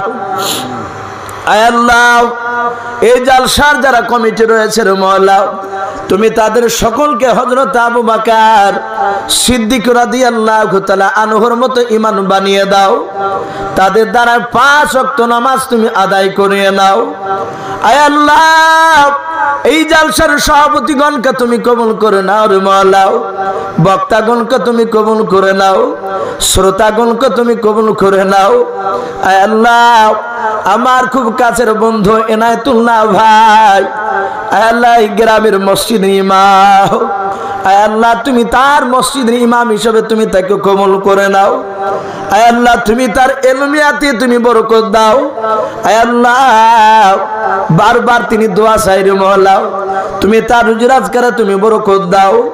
আয় আল্লাহ, কিয়ামত পর্যন্ত তুমি তাকে আল্লাহ হক্কানি আলেমি হাফিজ হিসেবে তুমি কবুল করে নাও। আয় রাব্বুল আলামিন, দেখো তোমার বান্দা বান্দিরা আমিন আমিন করেছে মাওলা। এখানে অনেক বাপজি ভাই রয়েছে, মা বোনেরা রয়েছে, যাদের আব্বা নাই মা নাই মাওলা রে, যাদের আব্বা মা নাই তুমি তাদের আব্বা মার কবর আযাবগুলো তুমি মাফ করে দাও। আয় আল্লাহ, আয় আল্লাহ, দেখো যুবক ভাইয়েরাও তারা তোমার নবীর মহব্বতে তারা বসে বসে কথাগুলো শুনছিল। আয় আল্লাহ, আয় আল্লাহ, আমার বাপজিরা মা বোনেরা তারা দেখো বসে বসে কথাগুলো শুনছিল। আয় আল্লাহ, বাপজি এবং যুবক ভাইদের আল্লাহ মা বোনদেরকে তুমি ইমানদার হিসাবে সকলকে তুমি কবুল করে নাও। আয় রাব্বুল আলামিন, এই গ্রামের যত মায়াত কবরবাসী হয়েছে রে মওলা, সকল মায়াতের কবর আযাবগুলো তুমি মাফ করে দাও রব্বুল আলামিন। আয় আল্লাহ, এই গ্রামের প্রতিটা বাড়িতে তুমি রহমত বর্ষণ করো, রোজী রাজগার বরকত দাও, আসমানি বালা থেকে জমিনে বালা থেকে গ্রামের সকলকে তুমি হেফাজত করো। আল্লাহ, গ্রামের বাহির থেকে যারা এসেছে আয় আল্লাহ, তুমি আমাদের সকলের বাড়িতে তুমি হেফাজত করো, সকলের বাড়িতে তুমি রোজী রাজগার বরকত দাও। আয় আল্লাহ, এই গ্রামের প্রতিটা বাড়িতে তুমি রোজী রাজগার বরকত দাও। আয় আল্লাহ, আয় আল্লাহ, সারা বিশ্বের মুসলমানকে তুমি হেফাজত করো, সারা বিশ্বের মাদ্রাসাকে তুমি হেফাজত করো। আয় আল্লাহ, সারা বিশ্বের মাদ্রাসাকে তুমি হেফাজত করো। আয় আল্লাহ, তোমার নবী বলেছে আয় আল্লাহ, মাদ্রাসা হচ্ছে আমার ঘর আর মসজিদ হচ্ছে আল্লাহর ঘর। এক শ্রেণীর বেঈমানেরা চেষ্টা চালাচ্ছে মাদ্রাসা থেকে কোরআনকে ধ্বংস করার। আয় আল্লাহ, আয় আল্লাহ, সারা পৃথিবীর মাদ্রাসাকে তুমি হেফাজত করো, সারা বিশ্বের মসজিদকে তুমি হেফাজত করো। আয় আল্লাহ, এই দোয়াটুকু নবীর ওসিলা করে বলে কবুল করে নাও। আল্লাহ, আমি যে একটা মাদ্রাসা আছি, তোমার বান্দা বান্দীদেরকে সামনে বসে রেখে দোয়ার পরে 2-5 টাকা করে আল্লাহ তোমার নবীর মাদ্রাসার পাঁচিল করার জন্য আল্লাহ কিছু টাকা চেয়েছে মওলা, যারা দিবে যারা দিতে পারবে না সকলকে তুমি কবুল করে নিও, সকলের রোজী রাজগারে তুমি বরকত দিও। আল্লাহ, এই দোয়াটুকু নবীর ওসিলা করে বলি কবুল করে নাও। বাপজি ভাইদের ঈমানটা হযরতে আবু বকর সিদ্দিক রাদিয়াল্লাহু তাআলা আনহুর মতো ঈমান বানিয়ে দাও। আল্লাহ, আমার মা বোনেরা পর্দার আড়াল থেকে আমিন আমিন করেছেন মওলা, তুমি আমার সকল মা বোনের ঈমানটা হযরত মা ফাতেমাতুজ জোহরা রাদিয়াল্লাহু তাআলা আনহার মতো ঈমান বানিয়ে দাও। আয় আল্লাহ, এক্ষুনি মওলাই করিম তুমি আমাদের যত আত্মীয় স্বজনকে নিয়ে নিয়েছো, যত মাইগাত এই মাহফিলের আল্লাহ যত বান্দারা আমিন আমিন করেছে মওলা, সকল মাইগাতের শরীরে তুমি এক্ষুনি জান্নাতি পোশাক নিয়ে পরিয়ে দাও, মুশকে আম্বার দিয়ে কোমরগুলো তুমি ভরিয়ে দাও। আয় আল্লাহ, সর্বশেষ দোয়া করে মওলা রে, তুমি আমাদেরকে মওতের সময় কলমা লা ইলাহা ইল্লাল্লাহু মুহাম্মাদুর রাসূলুল্লাহ সাল্লাল্লাহু আলাইহি ওয়াসাল্লাম পড়তে পড়তে ইন্তেকাল করা তুমি তৌফিক করে দিও। আয় আল্লাহ, কুকুর বিড়ালের মতো তুমি আমাদেরকে মওত দিও না। আল্লাহ, যেই মুখে তুমি মওত দিবা মওলা, ইজ্জতের সহিত ঈমানদার হালাতে তুমি আমাদের মওত দিও। আল্লাহ, এই দোয়াটুকু নবীর ওসিলা করে বলে কবুল করে নিও। আয় আল্লাহ, যত নবীর রাসূল ওলিয়া আলে পাঠিয়েছো সকলে আর হাসনে তুমি পৌঁছিয়ে দাও। সুবহান রাব্বিকা রাব্বিল ইজ্জাতি আম্মা ইয়াসিফুন ওয়া সালামুন আলাল মুরসালিন ওয়ালহামদুলিল্লাহি রাব্বিল আলামিন। আসসালামু আলাইকুম ওয়া রাহমাতুল্লাহি ওয়া বারাকাতুহু।